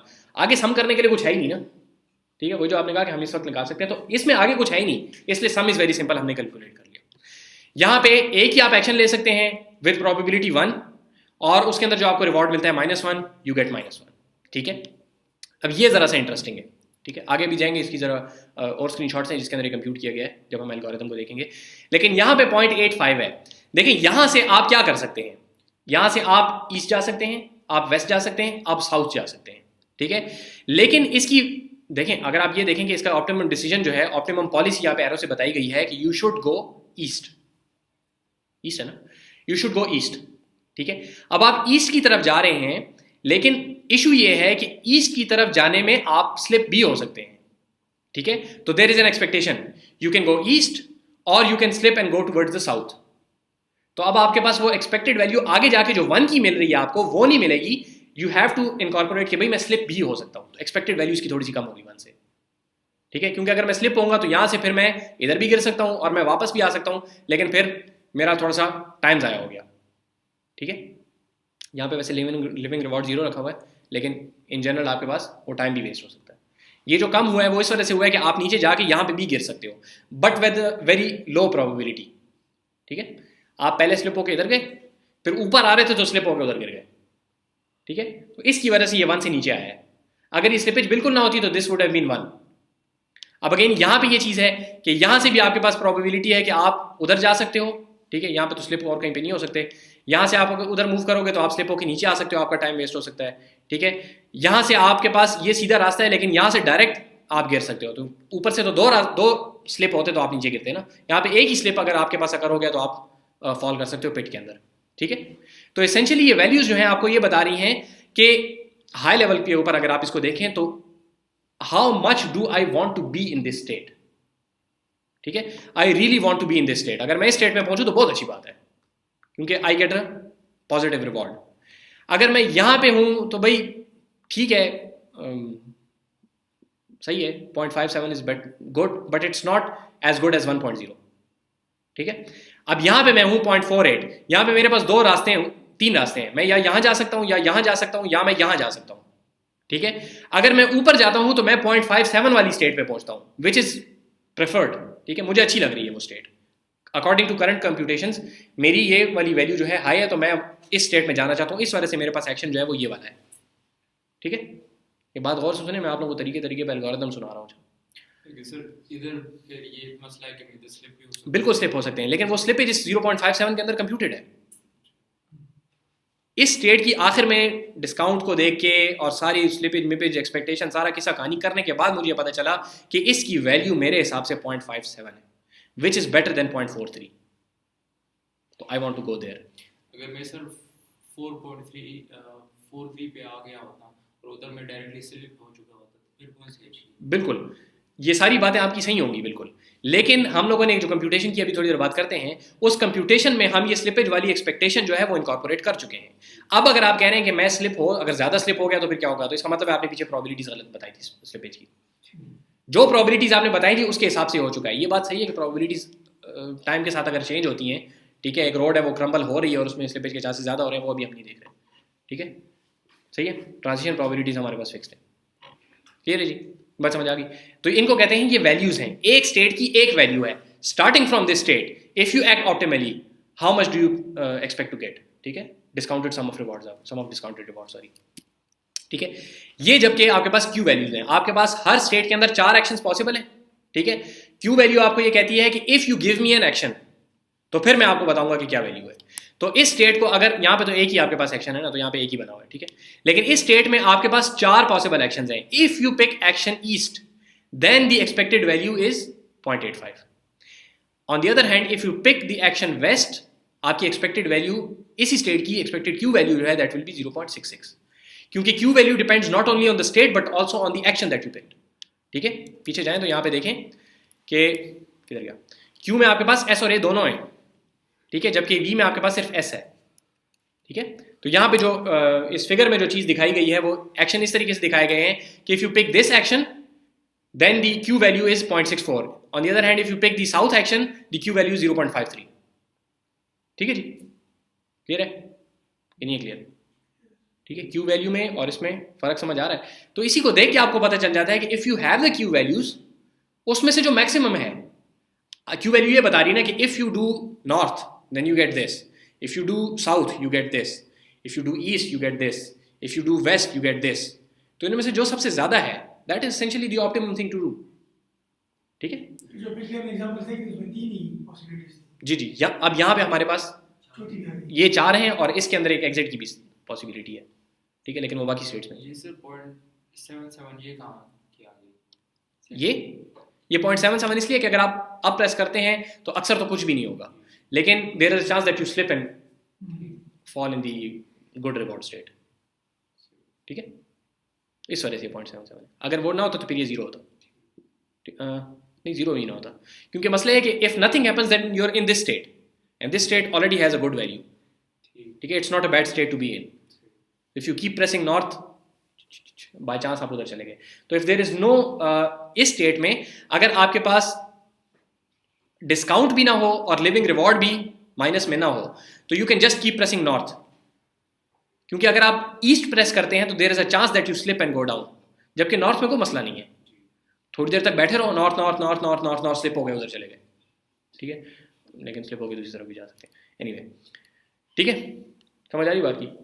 जब ये दिमाग में मैं कंप्यूटेशन कर रहा हूँ तो मुझे लगता है कि अच्छी होगी, लेकिन बहरहाल बहुत अच्छी है, क्योंकि अगर आप स्लिप होकर उधर चले भी गए तो then you can always come back. ठीक है, तो it's still a good state. Anyway, करके देख सकते हैं इसको. तो वी वैल्यूज और क्यू वैल्यूज की समझ आ गई. ठीक है, तो स्टेट वैल्यूज और क्यू स्टेट वैल्यूज या क्यू वैल्यूज. अच्छा, अभी देखें, कहानी ख़त्म होगी थोड़ी सी. अभी इसको कंप्यूट करना है, किस तरीके से होगा.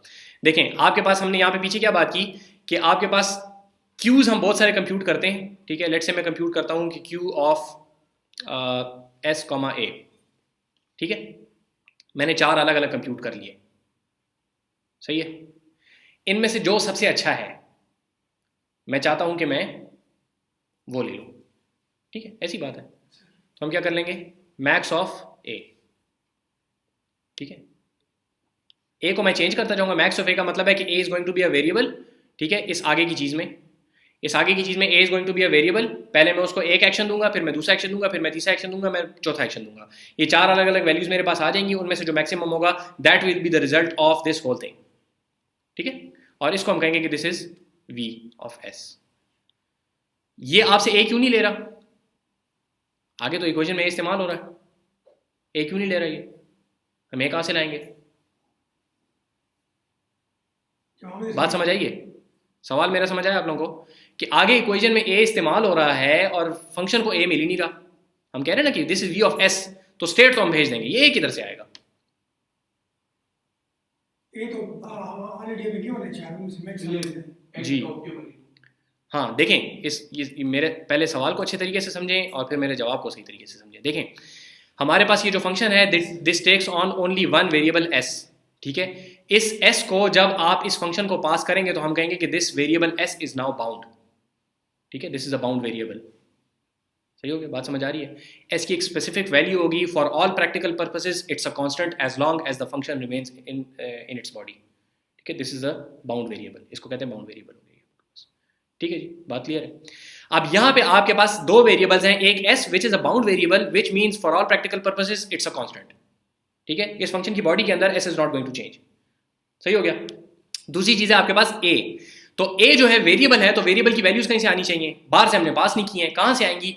तो अब हमें यहाँ पे इसको इस बॉडी के अंदर कहीं पे इसको बाउंड करना पड़ेगा. और वो बाउंड हम इस तरह करते हैं कि हमारे पास यहाँ पे एक बार एक मैक्स का एसेंशियली एक फंक्शन है विच टेक्स एन a, और वो a हम कहां से उसको लाके देते हैं कि ऑल पॉसिबल वैल्यूज एक एक करके हम उसको देते हैं. तो जब पहली दफा ये मैक्स की ये वाले फंक्शन, ये मैक्स इसको आप यूं समझें कि ये एक फंक्शन है, तो इस मैक्स को जब कॉल किया जाएगा तो s पीछे से बाउंड है और a हमने इंस्टेंशिएट करके बाउंड कर दिया एक दफा. फिर अगली दफा मैक्स कॉल होगा, एसेंशियली मैक्स अगली दफा नहीं कॉल होगा, लेकिन अपनी बॉडी को जब वो दूसरी दफा कॉल करेगा तो वो क्या करेगा कि a को दूसरी वैल्यू देगा. तो अब यहाँ पे a भी बाउंड होगा. तो आप जब भी किसी मैथमेटिकल फॉर्मूले को इस तरीके से सॉल्व करने की कोशिश करते हैं तो पहला काम आपका ये होता है कि आपने आइडेंटिफाई करना होता है कि कौन से बाउंड वेरिएबल्स हैं और कौन से आपके पास फ्री वेरिएबल्स हैं. ठीक है, तो फ्री वेरिएबल्स को फिर आपने कोई वैल्यूज असाइन करनी होती है. Free essentially means it can take on any value, and if it can take on any value then you can no longer do computation, you have to bind it to something specific. ठीक है, तो ये equations के समझने के लिए मैं साथ साथ कोशिश कर रहा हूँ कि आप लोगों को ये साथ साथ छोटी छोटी चीज़ें बताते जाएं, ताकि ये आप लोगों को पहले से पता होगी, कोई नई बात नहीं होगी. लेकिन फॉर्मल टर्मिनोलॉजी जब आपको पता हो तो नीचे असल में डिस्क्रिप्शन में कहीं पे लिखा होगा कि फलान का इज बाउंड वेरिएबल, फिर आप कहेंगे बाउंड वेरिएबल क्या होता है, फिर उसके पीछे चले जाएंगे, ये चीज़ रह जाएगी. ठीक है, तो ये टर्मिनोलॉजी आहिस्ता आहिस्ता आहिस्ता आहिस्ता लिटरेचर से अपने आप को समझाएं. ठीक है, ये बात समझ आ गई, ये बड़ी खिचड़ी बन गई है, इसको हटा देते हैं सारे को. मैक्स वेरिएबल कोई रिकर्सिव टाइप फ्लो के अंदर 3-4 दफा, मतलब 4 आगे वेरिएबल है तो 4 दफा कॉल होगा जी. वेरिएबल की 4 पॉसिबल वैल्यूज हैं, तो ये 4 दफा मैक्स कॉल नहीं होगा. मैक्स एसेंशियली काम इस तरह करता है कि अपनी बॉडी को पहले एक वैल्यू के लिए, फिर दूसरी वैल्यू के लिए, फिर तीसरी वैल्यू के लिए, फिर चौथी वैल्यू के लिए कॉल करेगा. ठीक है, जो आखिर में रिजल्ट आ जाएगा उसमें से मैक्सिमम पे करके रिटर्न कर देगा.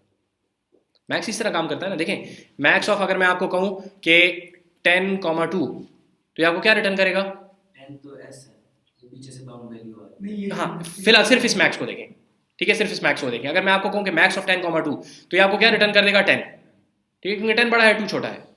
अगर मैं आपको कहूँ कि max of factorial of 1 factorial of 2, ठीक है, अगर मैं आपको ये कहूँ तो मैक्स क्या करेगा? पहले इस फैक्टोरियल ऑफ 1 को कॉल करेगा, ठीक है, फिर फैक्टोरियल ऑफ 2 को कॉल करेगा। इन दोनों से जो रिजल्ट आ जाएगा उन दोनों को इस जगह पे रखेगा और फिर उसके पास वही ऑपरेशन करेगा जो कि मैक्स को करना आता है, मैक्सिमम पिक करता है, ठीक है। इसी तरीके से जब हमने इसको कहा कि मैक्स ऑफ ए, तो अब मैक्स ऑफ ए का मतलब है कि ए की जितनी वैल्यूज हैं इसको आप इंस्टेंशिएट करो। भाई मैक्स खान, ये आपका काम है कि आप इनको इंस्टेंशिएट करो और किस फंक्शन को कॉल करो? ऑफ एस कॉमा एस तो पीछे से हमने दे दिया, दैट इज फिक्स्ड। और ए जो है मैक्स पहले एक को कॉल करेगा, फिर दूसरे को, फिर तीसरे को, फिर और आखिर में सारों का जो मैक्सिमम आएगा वो रिटर्न करेगा पीछे, ठीक है। And that is going to be the value of V. Max का ना भी फंक्शन कॉल है। हाँ जी, लेकिन वो वन टाइम है तो उससे हमें को बहुत खास फर्क नहीं पड़ता। मैक्स खुद फंक्शन है ना, उसके अंदर फंक्शन कॉल नहीं वो कॉल है ना। हाँ वो डिपेंड करता है, वो आपकी इम्प्लीमेंटेशन पे डिपेंड करता है, ठीक है। एनीवे ठीक है, तो ये बात समझ आ गई, ठीक है। तो ये इक्वेशन जो है ये हमारे पास इस तरह आती है, ठीक है। मैं इस वजह से पावर पॉइंट के हक में नहीं हूँ कि इक्वेशन इस तरह लिखी हुई आ जाती है और बंदा कहता है कि ये क्या हो रहा है। ये तो सिंपल है, ये समझ आ जाती है, लेकिन अगली इक्वेशन अभी हम कोशिश कर रहे हैं कि उसको ज़रा हाथ से बना लें। अब हम मसला क्या है कि भाई ये तो हमने वो कहते हैं out of the frying pan into the fire, एक मसले से छोड़ के अब दूसरा आ गया, क्यू कहाँ से निकालेंगे, ठीक है। क्यू यहाँ से निकालेंगे कि ये क्यू है, गौर से देखें, ए ले लिया, ए के साथ हमारा कोई काम नहीं है, ठीक है। For all practical purposes A is now a constant, ठीक है। मैक्स ने उसको बाउंड कर दिया ना। अब हमारे पास एस भी बाउंड है और ए भी बाउंड है। अब जो हम क्यू कैलकुलेट करेंगे that is only going to be for this specific portion over here, ठीक है। और ये किस तरीके से होगा? This is simply an expectation. आपके पास there is a probability given by the transition function T,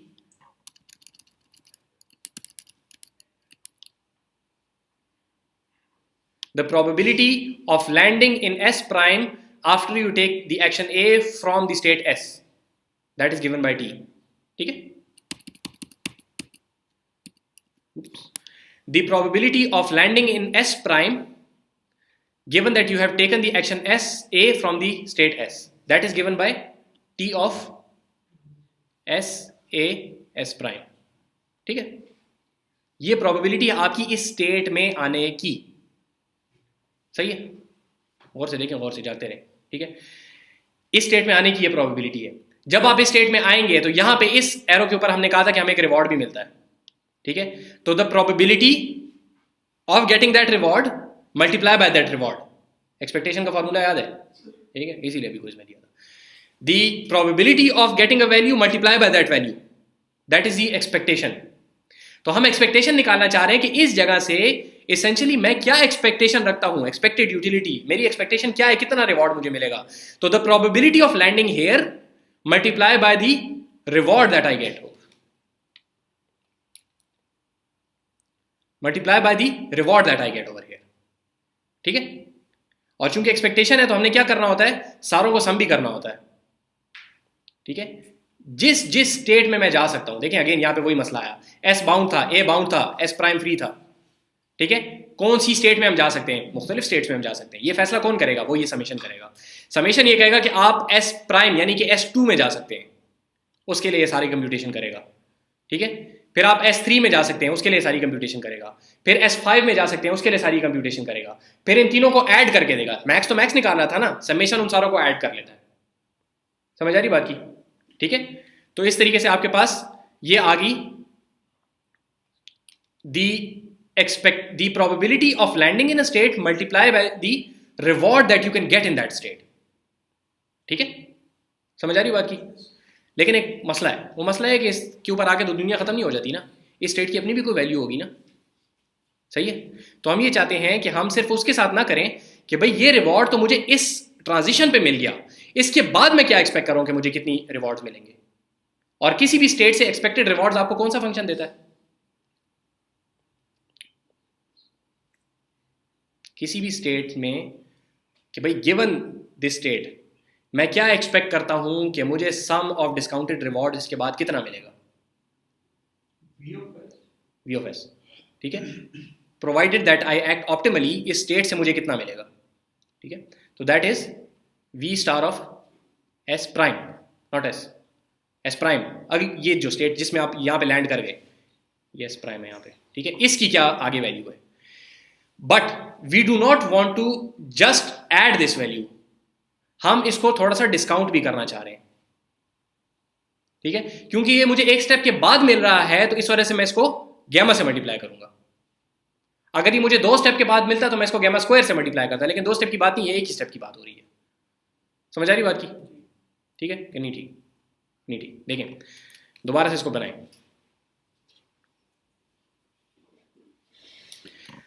ये बात समझ आ रही है कि probability of landing in a state multiply by the value of the state which is the reward, ठीक है। मिसाल के तौर पे आप एक स्टेट में विद अ प्रोबेबिलिटी 0.2 जा रहे हैं और वहां पे जो रिवॉर्ड है दैट इज 1, ठीक है। दूसरी स्टेट में विद अ प्रोबेबिलिटी 0.8 जा रहे हैं और उसके अंदर जो रिवॉर्ड है दैट इज 2, ठीक है।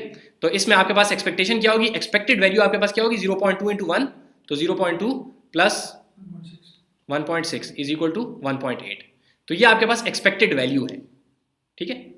ये एग्जैक्ट चीज हमने यहाँ पे लिखी है, प्रोबेबिलिटी मल्टीप्लाई बाय वैल्यू और सारे को आपस में ऐड कर लिया। ये बात क्लियर है? ठीक है जी। अब लेकिन मसला ये है कि ये इस जगह पे तो ये मुझे इस एक एरो का रिवॉर्ड मिल गया ना, ये आर तो इस एक एरो का रिवॉर्ड है, ठीक है, इंस्टेंटेनियस रिवॉर्ड है ये, इसको लिविंग रिवॉर्ड जो कहते हैं। जो वैल्यू आ रही है एक्सपेक्टेड वैल्यू, किससे जो वैल्यू आ रही है, ये सब्मिशन के बाद जो वैल्यू आ रही है, सर एक मिनट रुक जाएंगे उस पर, इस वैल्यू को निकाल लें फिर उसके बाद करते हैं कि ये कहाँ इस्तेमाल होगी, ठीक है। तो आप ये वो रिवॉर्ड है जो कि आपको इस एक कदम उठाने पे मिल गया, ठीक है। आप यूनिवर्सिटी आ गए, आपने साइन इन कर लिया तो आपको पैसे मिल गए, जब आप क्लास लेंगे तो आपको कुछ और रिवॉर्ड मिलेगा, ठीक है। वो रिवॉर्ड क्या है कि इस स्टेट के बाद जब भी मैं इस स्टेट में अगर पहुंच जाऊं, अभी मुझे नहीं पता कि मैं पहुंचा कि नहीं पहुंचा, लेकिन if I assume that I land in this state, तो what is the expectation of getting from this state, यहां से मैं आगे क्या ले सकता हूं। मिसाल के तौर पर यहां पे आप हैं, अगर मैं आपको कहूं कि भाई इस स्टेट से आप इस स्टेट में आ गए, तो अब आगे आपको क्या मिलेगा, आगे आपको वो मिलेगा जो कि इस स्टेट की वैल्यू है, ठीक है, V star of S, which is the expected sum of rewards starting from this state S and acting optimally. इस स्टेट से अगर आप आगे सारे के सारे काम ठीक करें तो आप क्या एक्सपेक्ट करते हैं, आपको क्या मिलेगा, ठीक है, क्लियर है बात। आगे आपको क्या मिलेगा, ये कहां से आएगा कि ये बहस नहीं है, ये बहस नहीं है कि ये वैल्यू कहां से आएगी हमारे पास, जो भी वैल्यू होगी, अभी तो हमने बस वेरिएबल लिख दिया ना, बाद में फैसला करेंगे कि वेरिएबल की वैल्यू कहां से आएगी। लेकिन दूसरा जो मसला है वो ये है कि ये वाली जो रिवॉर्ड हमें मिलेगा तो ये तो मुझे एक स्टेप के बाद मिलेगा, और हमने यही बात की कि भाई अगर एक स्टेप के बाद मुझे कोई चीज मिलती है तो that will be multiply by gamma, ताकि मुझे ये बात मैं अपने फॉर्मूले में रख लूं कि ये एक स्टेप के बाद मुझे मिल रही है तो it's not the same as getting it right now, ठीक है। तो वो हम इसको एक 1 से किसी छोटी नंबर से मल्टीप्लाई कर देते हैं, which in our case is gamma, ठीक है। ये हमारे केस में वही 10 ही है जिस तरह हमने 10 लिया है, ये 20 तरीके से। जी जी जी जी जी जी, ठीक है जी, अभी समझ आइए। फिर अगर नहीं समझ आएगी तो फिर भी दोबारा भी कहा करें, खैर इसको मसला नहीं है। मैं आपको बता रहा हूँ, जहाँ पे कोई इस तरह की चीज़ होगी जो कि समझना बहुत ज़्यादा ज़रूरी नहीं होगी तो मैं आपको कह दूंगा कि भाई इस खैर है, इसको अगर नहीं समझ आ रही तो ओवरऑल इंट्यूशन ले लें, आगे चलें, लेकिन इसको समझना ज़रूरी है, ठीक है। आगे सारी इक्वेशंस इसी को इधर से उधर करो, उधर से उधर करो होंगी, और ये इंट्यूशन क्लियर नहीं होगी तो आगे फिर मसला बनेगा फिर, ठीक है जी। ये गेमा और आर में इनमें क्या रिलेशन है, आर इज लिविंग रिवॉर्ड, गेमा जी, अभी इस इक्वेशन में आर के साथ गैमा का कोई ताल्लुक नहीं है। जो इमीडिएट रिवॉर्ड आपको मिलता है ना, that is the immediate reward, because gamma 0 उसके साथ मल्टीप्लाई हो रहा है, तो gamma 0 does not make any difference. Immediate reward जो है ना, ये लिविंग रिवॉर्ड है ना, आप जिंदा रहोगे तो जी जी जी जी, और वो डिस्काउंट है, इनकी भी कोई हाँ, लेकिन लिविंग रिवॉर्ड का मतलब है कि living reward for one time step, for one time step you get this reward, that's it. उसमें ये बात नहीं है कि अगर आप 10 तक जिंदा रहे तो आपको कितना मिलेगा, वो बात नहीं है। वो तब आएगा जिस टाइम पे आप उसका टोटल रिवॉर्ड कंप्यूट करके फिर उसको गैमा के साथ मल्टीप्लाई करोगे, ठीक है जी। आप कुछ पूछना चाहते हैं? क्यू स्टेट जो एक्सपेक्टेड वैल्यू हमें दे रहा है तो उसका क्या फायदा होगा इसे, जो आप हाँ, वो ये यहाँ पे max Q star of S A था ना, हम ये निकाल रहे हैं, ठीक है कि नहीं? ठीक है सर, यहाँ तक ठीक है, सही, अच्छा तो ये हाँ, जो तो सब आते हैं आगे, तो चल रहे हैं, अभी खत्म नहीं हुई बात। अभी ये फॉर्मूला समझ आ गया? ठीक है, ये एसेंशियली क्या कर रहा है कि आपके पास क्यू स्टार की हमने जो वैल्यू निकाली है वो ये है कि the probability of landing in a particular state S prime multiply by the reward that you get for making that transition, ठीक है, plus the reward that you expect to get from that state forward acting optimally but discounted, ठीक है, ये discount हो गया। ये हमारा R capital R एक कांस्टेंट है।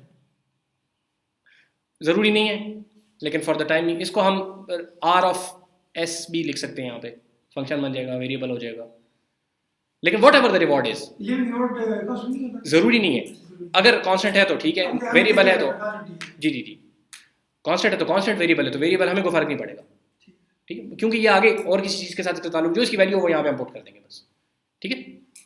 गन तो बनाएगा लेकिन बहरहाल आर इस पे भी डिपेंड कर सकते हैं कि आप स्टेट में आ रहे हो तो आपको रिवॉर्ड मिलेगा। जी जी जी, यहाँ पे जो हम काम चला रहे हैं ये सारी फॉर्मलिज्म उस पे है कि जो आप जिस स्टेट से निकल रहे हैं उसके ऊपर ये है, ठीक है, हम ये चला रहे हैं, दोनों इक्वली पॉसिबल है, थोड़ी सी इक्वेशन को आगे पीछे करना पड़ता है, ज़्यादा फर्क नहीं पड़ता, ठीक है।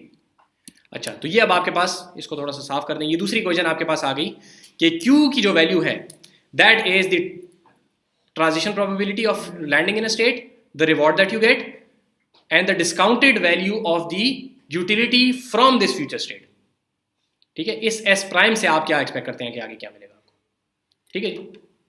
अब मसला थोड़ा सा आसान हो गया कि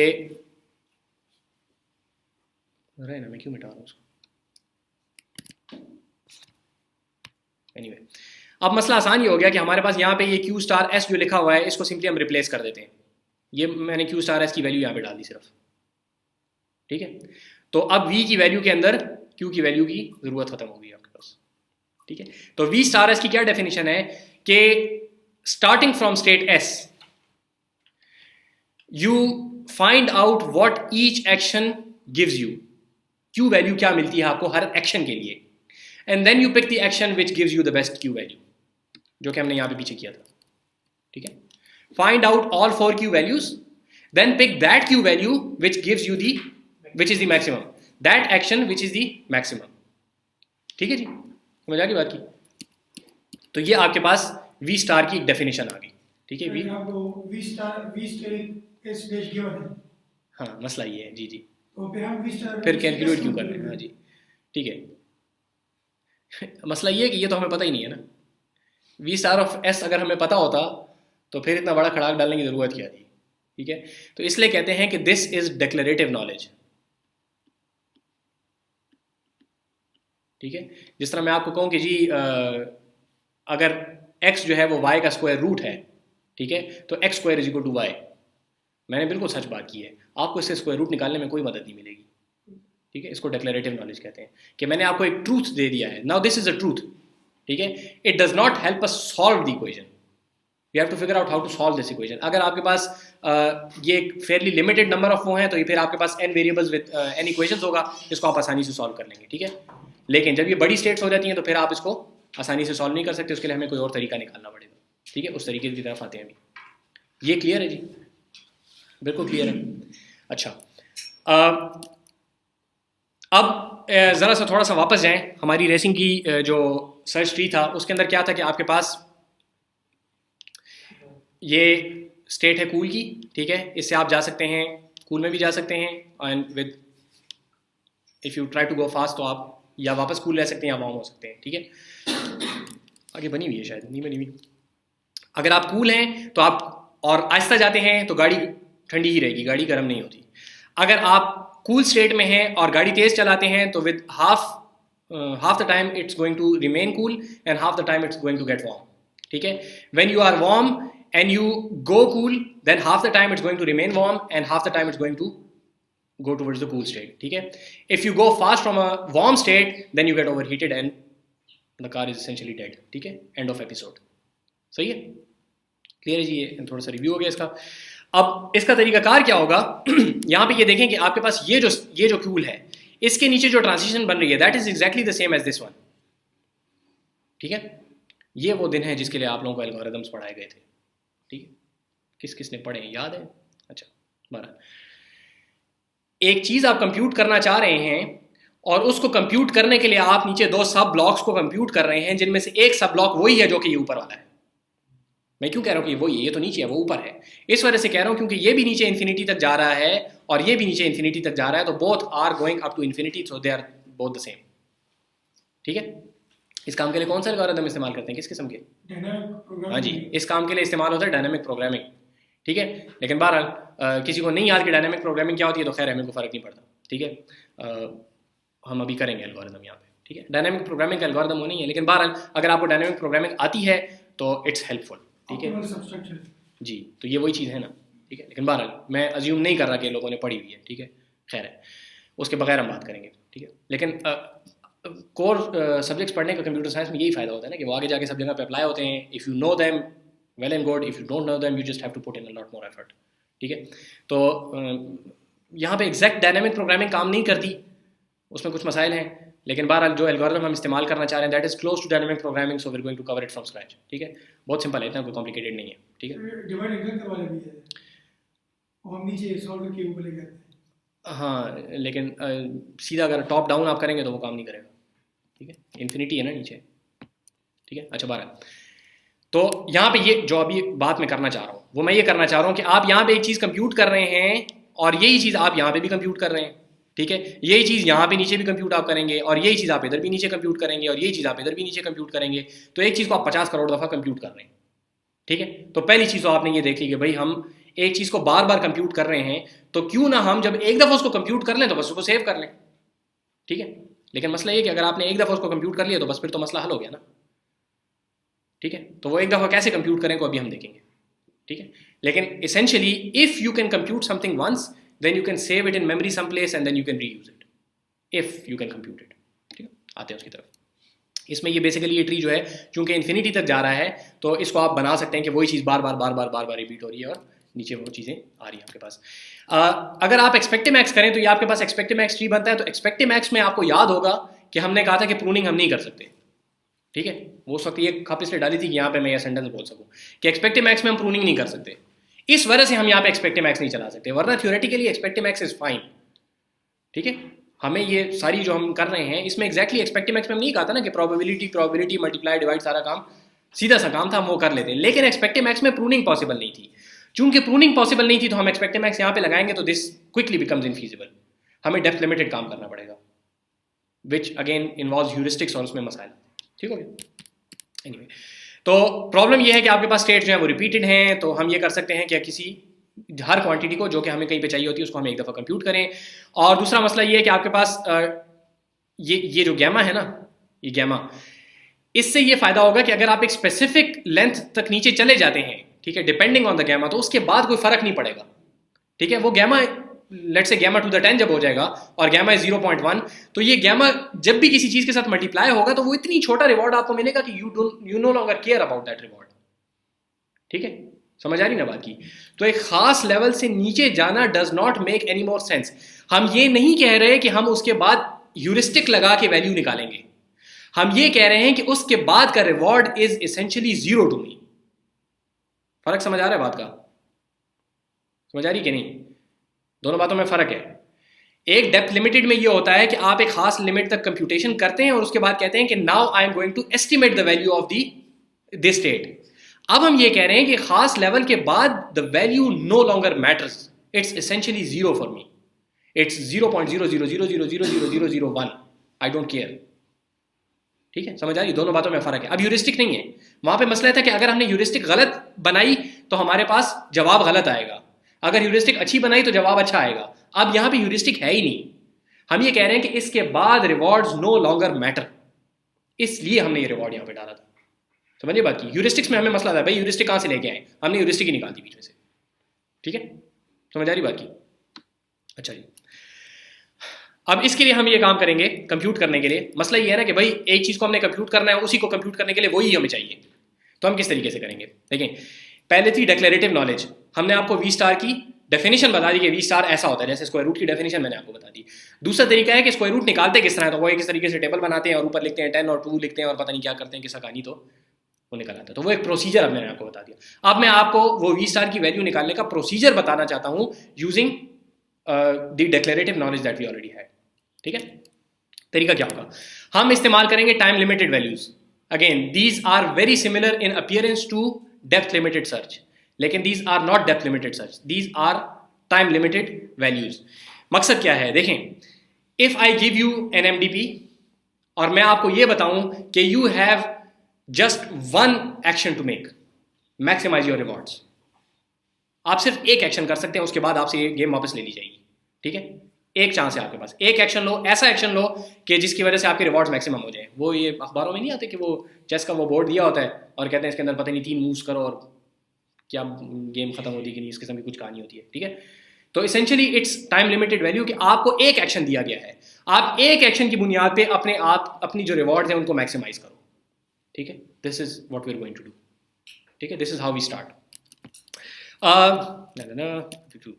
देखें, अब ये जितने मैंने आपको एक्शंस दिए ना, the number of actions that you are allowed to perform that is denoted by K. तो K इज इक्वल टू 0 का मतलब है कि मैं आपको एक गेम दूं और वापस ले लूं. ठीक है, आपको कोई एक्शन करने की इजाजत नहीं है. ठीक है, इससे बहुत बड़े मसले हल होंगे, इस पर हंसने की जरूरत नहीं. इससे हम बहुत बड़ा मसला हल करेंगे. मैंने आपको गेम दी, ठीक है, you are allowed to perform 0 actions, वापस ले ली. ठीक है, तो आप क्या रिवॉर्ड जमा कर सकते हैं उसमें? 0. आपने कोई ट्रांजिशन ही नहीं की, जब कोई ट्रांजिशन ही नहीं की तो रिवॉर्ड ही नहीं मिला, तो all you can gate is 0. इससे कौन सा मसला है? सबर करें ना. ठीक है, ये बात सही है, सही है। कोई मसला नहीं. अच्छा, अगर मैं आपको कहूं कि आप एक एक्शन कर सकते हैं, ठीक है, और आपको मैं खड़ा कर दूं यहां पे स्टेट में, तो एक एक्शन से आप क्या करेंगे? नॉर्थ जाएंगे या इधर जाएंगे, बस, और तो कुछ नहीं कर सकते ना. ठीक है, और दोनों केसेस में लिविंग रिवॉर्ड कोई नहीं है. ठीक है, यहाँ पे देख लें लिविंग रिवॉर्ड इज 0, तो आप कोई रिवॉर्ड जमा नहीं कर सकते. सही है, किसी भी जगह पे कुछ नहीं कर सकते. हाँ, अगर आप यहां पे हों तो फिर आप कर सकते हैं. आप क्या कर सकते हैं? एग्जिट की वो ले सकते हैं और आपको रिवॉर्ड 1 का मिल जाएगा. ठीक है, अगर आप यहां हो तो करना आप नहीं चाहते, लेकिन मजबूरी है कि वो एक ही एक्शन है आपके पास एग्जिट का, आप करेंगे और आपको रिवॉर्ड मिल जाएगा -1 का. तो जब आप आपके पास वो हो, एक एक्शन हो, तो आप सिर्फ इन 2 स्टेट्स में कुछ कर सकते हैं. ठीक है, अब अगर मैं आपको कहूं कि जी आपको 2 एक्शंस की इजाजत है, ठीक है, तो अब क्या होगा कि अब आप इस स्टेट से भी कुछ ना कुछ हासिल कर सकते हैं. क्या कि यहां जाओ और फिर बाहर जाओ. ठीक है, और किसी स्टेट से कोई फायदा नहीं होगा. ठीक है, यहां पे क्यों फायदा नहीं हो रहा? यहां पे क्यों फायदा नहीं हो? इस वजह से फायदा नहीं हो रहा कि यहां पे जो ऑप्टिमम एक्शन है that is to go up. करने को तो आप ये कर सकते हैं कि मैं यहां पे छलांग मार दूं, लेकिन वो नेगेटिव रिवॉर्ड है ना, तो नेगेटिव से तो चलो 0 अच्छा है. हम मैक्सिमाइज कर रहे हैं ना. सही है, बात क्लियर है? बिल्कुल क्लियर है कि नहीं? क्लियर है, क्लियर है. हाँ, तो इसको क्लियर है नहीं? आप जो कर सकते हैं, लेकिन वो प्रोबेबिलिटीज है ना उसमें. जी जी जी. वो 0.8 0.2 जी जी जी जी जी. तो हाँ हाई प्रोबेबिलिटी वाली लाइन जी. लेकिन उसकी प्रोबेबिलिटी है फिसलने की. हाँ एक्शन तो एक ही है. जी जी जी. Noise equal to 0.2. यहाँ पे आप जा सकते हैं, अगर आप वहाँ जाएंगे तो आप इधर जा सकते हैं. कनेक्शन हाँ होनी तो चाहिए यहाँ पे, कुछ तो माइनस नहीं, नेगेटिव. रिवॉर्ड तब करेगा सिर्फ 0 बैलेंस करो माइनस में चल रहा है. 3 वो चीज नहीं मूव्स है, लेकिन प्रोबेबिलिटी के ऊपर एक वेट वैल्यू है. जी जी जी जी जी. प्रोबेबिलिटी इनकम्प्लीट है. हाँ हाँ बिल्कुल. प्रोबेबिलिटी ये वही चीज़ है जो कि हमने पीछे की है कि जी यहाँ से हम यहाँ जाएंगे, this is the optimum action, and then we go over here, this is the optimum action. ठीक है, कुछ ना कुछ तो आ रहा है हमारे पास. 2 एक्शन अगर आपने दिए हैं, जी जी. कुछ ना कुछ सम तो आएगा हमारे पास. नहीं देखिए, यहाँ से तो पहला एक्शन ये है, दूसरा एक्शन ये है, और रिवॉर्ड तीसरे एक्शन पे मिलेगा, लेकिन हमारे पास तीसरे एक्शन का मौका ही नहीं है. सर जरूरी नहीं कि 2 एक्शन पे आपको एक्सेप्ट मिले. जी जी जरूरी तो नहीं है. एक्शन में आपको फिसल लेनी चाहिए. जी जी जी. मैं असल में वही मुझे नहीं पता पहले आपने क्या पूछा, लेकिन मैं जवाब उसी का सोच रहा हूँ कि आपके पास यहाँ पे there is a probability that you land over here, there is a probability that you land over here if you take the north action, and then you must take the exit action. इस case में -1 चलो तो minus 0 से तो हाँ, ये 0 से थोड़ा कम होना चाहिए. चलिए मैं इसको चेक कर लेता हूँ फिर. असल में इस पे मैं शक इस वजह से नहीं कर सकता क्योंकि this is the algorithm executing. ठीक है, और यहाँ पे वेरिएबल स्पेसिफिक हैं, हो सकता है स्क्रीनशॉट में कुछ मसला उनका, लेकिन बार मैं इसको चेक करता सर हूँ. मैं ये नहीं पूछा. मैं कह रहा हूँ आपके पास 2 एक्शन है K2 जी. और आप उधर ऊपर वाले में हैं. हम्म. तो जरूरी नहीं कि 2 एक्शन लेने के बाद आप निकल जाएं. लेकिन ऑप्टिमम तरीका तो यही है ना. आपको मैंने कहा रिवॉर्ड मैक्सिमाइज करें, तो ऑप्टिमम रास्ता तो वही है ना. ठीक है, ऑप्टिमम यही है कि यहाँ जाओ फिर यहाँ से एग्जिट लो, ये 2 एक्शन हो गए, you get the reward of 0.72. यहाँ से प्रोबेबिलिटी ऑफ स्लिपिंग है यहाँ पे. ठीक है, वो बात तो ठीक है, समझ आती है कि 1 और 2 लेकिन यहाँ से फिर ऊपर भी जा सकते हैं। आप ऊपर गए चलें इस चीज़ को फिलहाल छोड़ दें, मैं देख के फिर बताऊंगा आप लोगों को कि मुझे इस वैल्यू पे इसके 0 से कम होना चाहिए, 0 से ज़्यादा होने पे शक नहीं, लेकिन बहरहाल देखें मैं ये चीज़ ज़रा दोबारा बताता हूँ, ठीक है, इसको थोड़ा सा क्लियर करें। ये वाला सवाल खैर है, इसको फिलहाल छोड़ दें, बाद में देखेंगे इसकी तरफ। यहाँ पे आप 2 एक्शन करने की आपको इजाज़त है, you take 1 action and then you're done, ठीक है, you get the reward of 1। यहाँ पे आपके पास 2 एक्शन करने के चांस है, तो आप क्या करते हैं, first action go over here, second action go over there, ठीक है, ये भी ठीक है, क्लियर है ये आइडियल केस बता रहे हैं। जी, आइडियल केस बता रहे हो, मतलब यहाँ पे आप स्लिप हो सकते हैं, इसी वजह से एग्जैक्ट 1 नहीं है ये, क्योंकि यहाँ पे स्लिपेज इनकॉर्पोरेटेड है, ठीक है। ये गवर्नमेंट है, लेकिन जरूरी नहीं कि 2 चीज़ के बाद आप बाहर ही हो। ऑप्टिमम एक्शन यही है, यू हैव टू डू, देखिए मैंने आपको ये कहा कि given this state you have 2 actions to perform those 2 actions which maximize your reward. तो उसके जवाब में वी स्टार की डेफिनेशन ही है ना कि starting from state S you do all optimum actions, what is the expected utility that you get, ठीक है। तो ये वी स्टार की वैल्यूज प्लॉट हो रही है यहाँ पे, ठीक है। तो यहाँ से ऑप्टिमम एक्शन इज बना हुआ है, यहाँ पे optimum action is to go east and then take the exit state to get reward 1। यहाँ से आपके पास ये चीज इस वजह से नॉर्थ में जा रही है क्योंकि यहाँ जाना is an action and you can collect some reward in 2 steps, but that is not better than 0. You are trying to maximize the reward, so 0 is better than -1, ठीक है। ऑप्टिमम तो ऊपर ही जाएंगे, इधर तो जाएंगे ही नहीं। जी, ये बता रहे हैं ना, ऑप्टिमम आपने निकाला किस तरह, आपने पहले ये वाला रिवॉर्ड निकाला, ठीक है, ये आया 0 क्योंकि तीसरे टाइम स्टेप के आपके पास मौका नहीं था, फिर आपने ये वाला रिवॉर्ड निकाला, दैट वाज -1, ठीक है। जब ये वाला -1 आ गया और वो 0 है तो आपने कहा 0 ही अच्छा है, ठीक है, and that is the action that gives you the 0, ठीक है, क्लियर। अच्छा, अब आपको मैं कहता हूं आपके पास 3 स्टेप्स हैं, ठीक है। तो जरा और से ये देखें कि जब हम यहां पे थे तो हमारे पास ये चीज आ गई थी ना, अब अगर हम अगला स्टेप करते हैं तो हमें वो 1 और -1 दोबारा कंप्यूट करने की जरूरत नहीं है, ठीक है। इसी तरीके से यहां पे आपके पास ये वाली जो स्टेट है, अब इसमें भी चांस बन गया कि आप यहां से यहां जा सकते हैं, यहां से यहां जा सकते हैं और यहां से यहां जा सकते हैं। These are the 3 actions that generate some reward. इसी तरीके से यहां से आप यहां जा सकते हैं, यहां से यहां जा सकते हैं और यहां से यहां जा सकते हैं। Now you can get reward over here as well, ठीक है। ये जो है ये इससे कम क्यों है, क्योंकि यहाँ पे स्लिप होने के चांसेस है, और ये मैं पिछली साइड पे कह रहा था, वहां पे भी उसको थोड़ा सा पिनलाइज होना चाहिए था। आई एम नॉट श्योर, वो मैं देख लूंगा कि वो पिनलाइज क्यों नहीं हुआ हुआ, ठीक है। लेकिन बहरहाल यहाँ पे ये पिनलाइज इस वजह से हुआ है कि you can go up there and go out, but you also have a chance of falling in the pit and getting the -1 reward, ठीक है जी। बात क्लियर है। अच्छा, इस तरीके से अब आप के को ज्यादा करते जाएंगे, जितने ज्यादा आपके पास एक्शंस आते जाएंगे तो आपके पास पीछे की स्टेट से भी रिवॉर्ड कलेक्ट करने की पॉसिबिलिटी बनती जाएगी, ठीक है। ये देखें यहाँ पे जब तक आपका k इज इक्वल टू 9 था, आपके पास 9 पॉसिबल स्टेप्स थे, तो आपके पास the best way for this state was to go over here and then take the exit route, क्योंकि आपके पास जिंदगी ही इतनी दी गई है आपको कि आप इस रास्ते से जाके कुछ रिवॉर्ड ले सकते हैं। दूसरा रास्ता सेफ है, लेकिन आपको तो कहा है कि 9 स्टेप्स के बाद आपको गोली मार दी जाएगी, ठीक है। तो आप उस छोटे रास्ते से गए, लेकिन जैसे ही आपकी पॉसिबल वैल्यूज 10 हुई तो now you can see that I can take this path as well. पहले तो अगर इस पाथ पे आप जाते थे तो 0 0 0 0 0 0 खत्म, ठीक है, वहीं पे बात खत्म हो जाती थी। जबकि अब आपके पास एक स्टेप और आ गया, तो वो आखिरी एक स्टेप जो आपके पास रह गया था वो भी आप ले सकते हैं। तो now this is a good path to take, ठीक है, समझिए बात की। तो जैसे जैसे आपके पास फ्यूचर की स्टेट्स को आप देखते जाते हैं तो वैसे वैसे आपके पास नॉलेज ज्यादा आती जाती है, ठीक है। Although the future states are discounted but still you get some knowledge from them, ठीक है। हो सकता है कि although it's discounted, it's very little discounted, 0.9 है, तो हो सकता है कि आप ये कहेंगे भाई अगर मैं लंबे रास्ते से जाऊं तो I can get this +1 reward, so it's better, ठीक है जी, बात समझ आ रही। तो होते होते होते अब ये देखें, अब बहुत ज़्यादा इसके ऊपर कोई फ़र्क नहीं पड़ रहा। जब 100 तक गया है तो देखें 12 में और 100 में सिर्फ ये 0.48 और 0.47 का फ़र्क है, उससे भी कोई ख़ास फ़र्क नहीं पड़ रहा, ठीक है। ऊपर 0.43 है, माइनर फ़र्क है। तो जैसे जैसे आप आइटरेटिवली इसको इंक्रीज करते जाएंगे के की वैल्यू को, अभी एक नई चीज़ आ गई बीच में, ठीक है। जब के की वैल्यू को आप इंक्रीज करते जाएंगे तो आपके पास वैल्यूज का ज्यादा से ज्यादा एस्टिमेट आता जाएगा। अगर हम के को इन्फिनिटी पे ले जाएं, इसका मतलब है कि now you can see far off in the future as far as it's possible, ठीक है। तो वहां तक आप देख सकते हैं। तो अब जो आपके पास वैल्यूज आएंगी, those are the values that we are interested in, ठीक है। और इतना ज़्यादा दूर जाने की ज़रूरत भी नहीं है।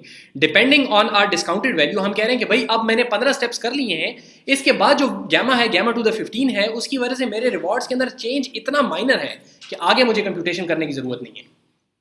ठीक है, आप एक एक्सप्लिसिट चेक लगा देते हैं उसके ऊपर कि भाई इसके बाद अब आपके पास जो रिवॉर्ड्स की वजह से चेंज आ रहा है 15 स्टेप्स डाउन द लाइन, उससे मुझे कोई फ़र्क नहीं पता लग रहा, वैल्यूज़ नहीं चेंज हो रही हैं बस। तो I no longer have to do further computations.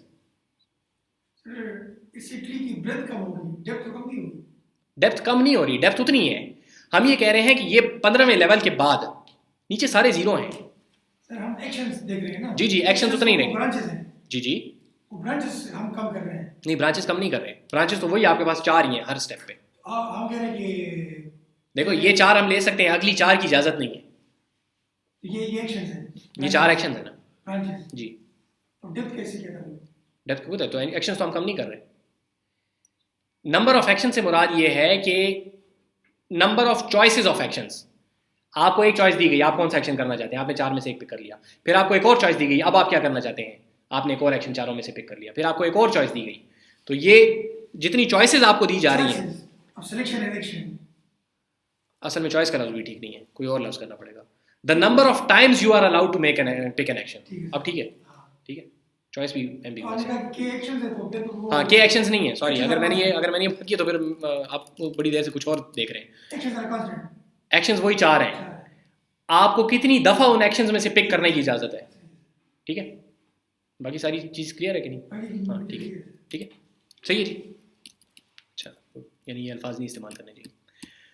अच्छा जी, ये बात क्लियर होगी जी कि आप जितना ज़्यादा फर्दर डाउन द लाइन आप देख सकते हैं, उतना ज़्यादा आपको इन्फॉर्मेशन ज़्यादा मिलती है। लेकिन after a certain point in time आपको फ़र्क नहीं पड़ता कि आगे क्या है, क्योंकि गैमा इतना छोटा हो गया है, gamma to the whatever, gamma to the k इतना छोटा हो गया है कि अब उसके बाद जो भी रिवॉर्ड मिल रहा है दैट इज एसेंशियली जीरो। तो नीचे वाले ट्री को अब हम नहीं देखते, इस वजह से नहीं कि हम एस्टिमेशन कर रहे हैं, इस वजह से कि it's all zero beyond that point. ठीक है, दोनों बातों में फ़र्क समझ आता है ना? ठीक है, we are not doing estimation, we are saying beyond that we no longer care. ठीक है, इसका एल्गोरिथम इंशाल्लाह खैर नेक्स्ट टाइम देखेंगे, ये चीज़ थोड़ी सी हजम भी हो जाए। इसको हम फॉर्मली लिखेंगे, ये आसान सी कंप्यूटेशन है इसके ऊपर। ठीक है, लेकिन एग्जांपल मैं चाहता हूँ आप लोग ज़रा फ्रेश माइंड से फिर देख लें।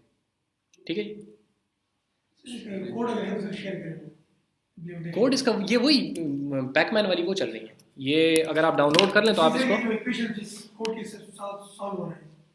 हाँ हाँ वही बता रहा हूँ ना आपको, ये वी वैल्यू की और क्यू वैल्यू की निकालने के जो हैं, ये पैकमैन का वो जो ग्रिड वर्ल्ड वाली वो प्रोजेक्ट्स हैं, उसको आप डाउनलोड करें तो ये मैनुअली आप इनको रन कर सकते हैं। सॉल्व करने के लिए जो इक्वेशंस हैं वो उसके अंदर खुद कोड करनी पड़ती हैं। ठीक है, तो मेरे पास तो हैं, लेकिन अगर अच्छे तरीके से सीखना चाहते हैं, आगे इसको चलाना चाहते हैं, तो बेहतर ये होगा सारा 3-4 लाइनों का कोड होता है, उसको खुद कोड कर लें तो बहुत हो जाएगा, क्योंकि उसके अंदर बाकी सारा फ्रेमवर्क बना होता है। आपको सिर्फ वही 3-4 लाइनें ही कंप्यूट करनी है। क्या एक मैक्स है, एक प्रोबेबिलिटी के साथ मल्टीप्लिकेशन है, एक गैमा के साथ मल्टीप्लिकेशन है, उसके अंदर कोई इतनी वो है नहीं, ऊपर नीचे लूप है 2-3, आसान चीज़ है। लेकिन जब आप एक दफ़ा खुद कर लें तो बहुत ज़्यादा अच्छा उसके साथ हो जाएगा। मैं शेयर करने को कर लूँगा उसमें। ठीक है जी, अच्छा जी।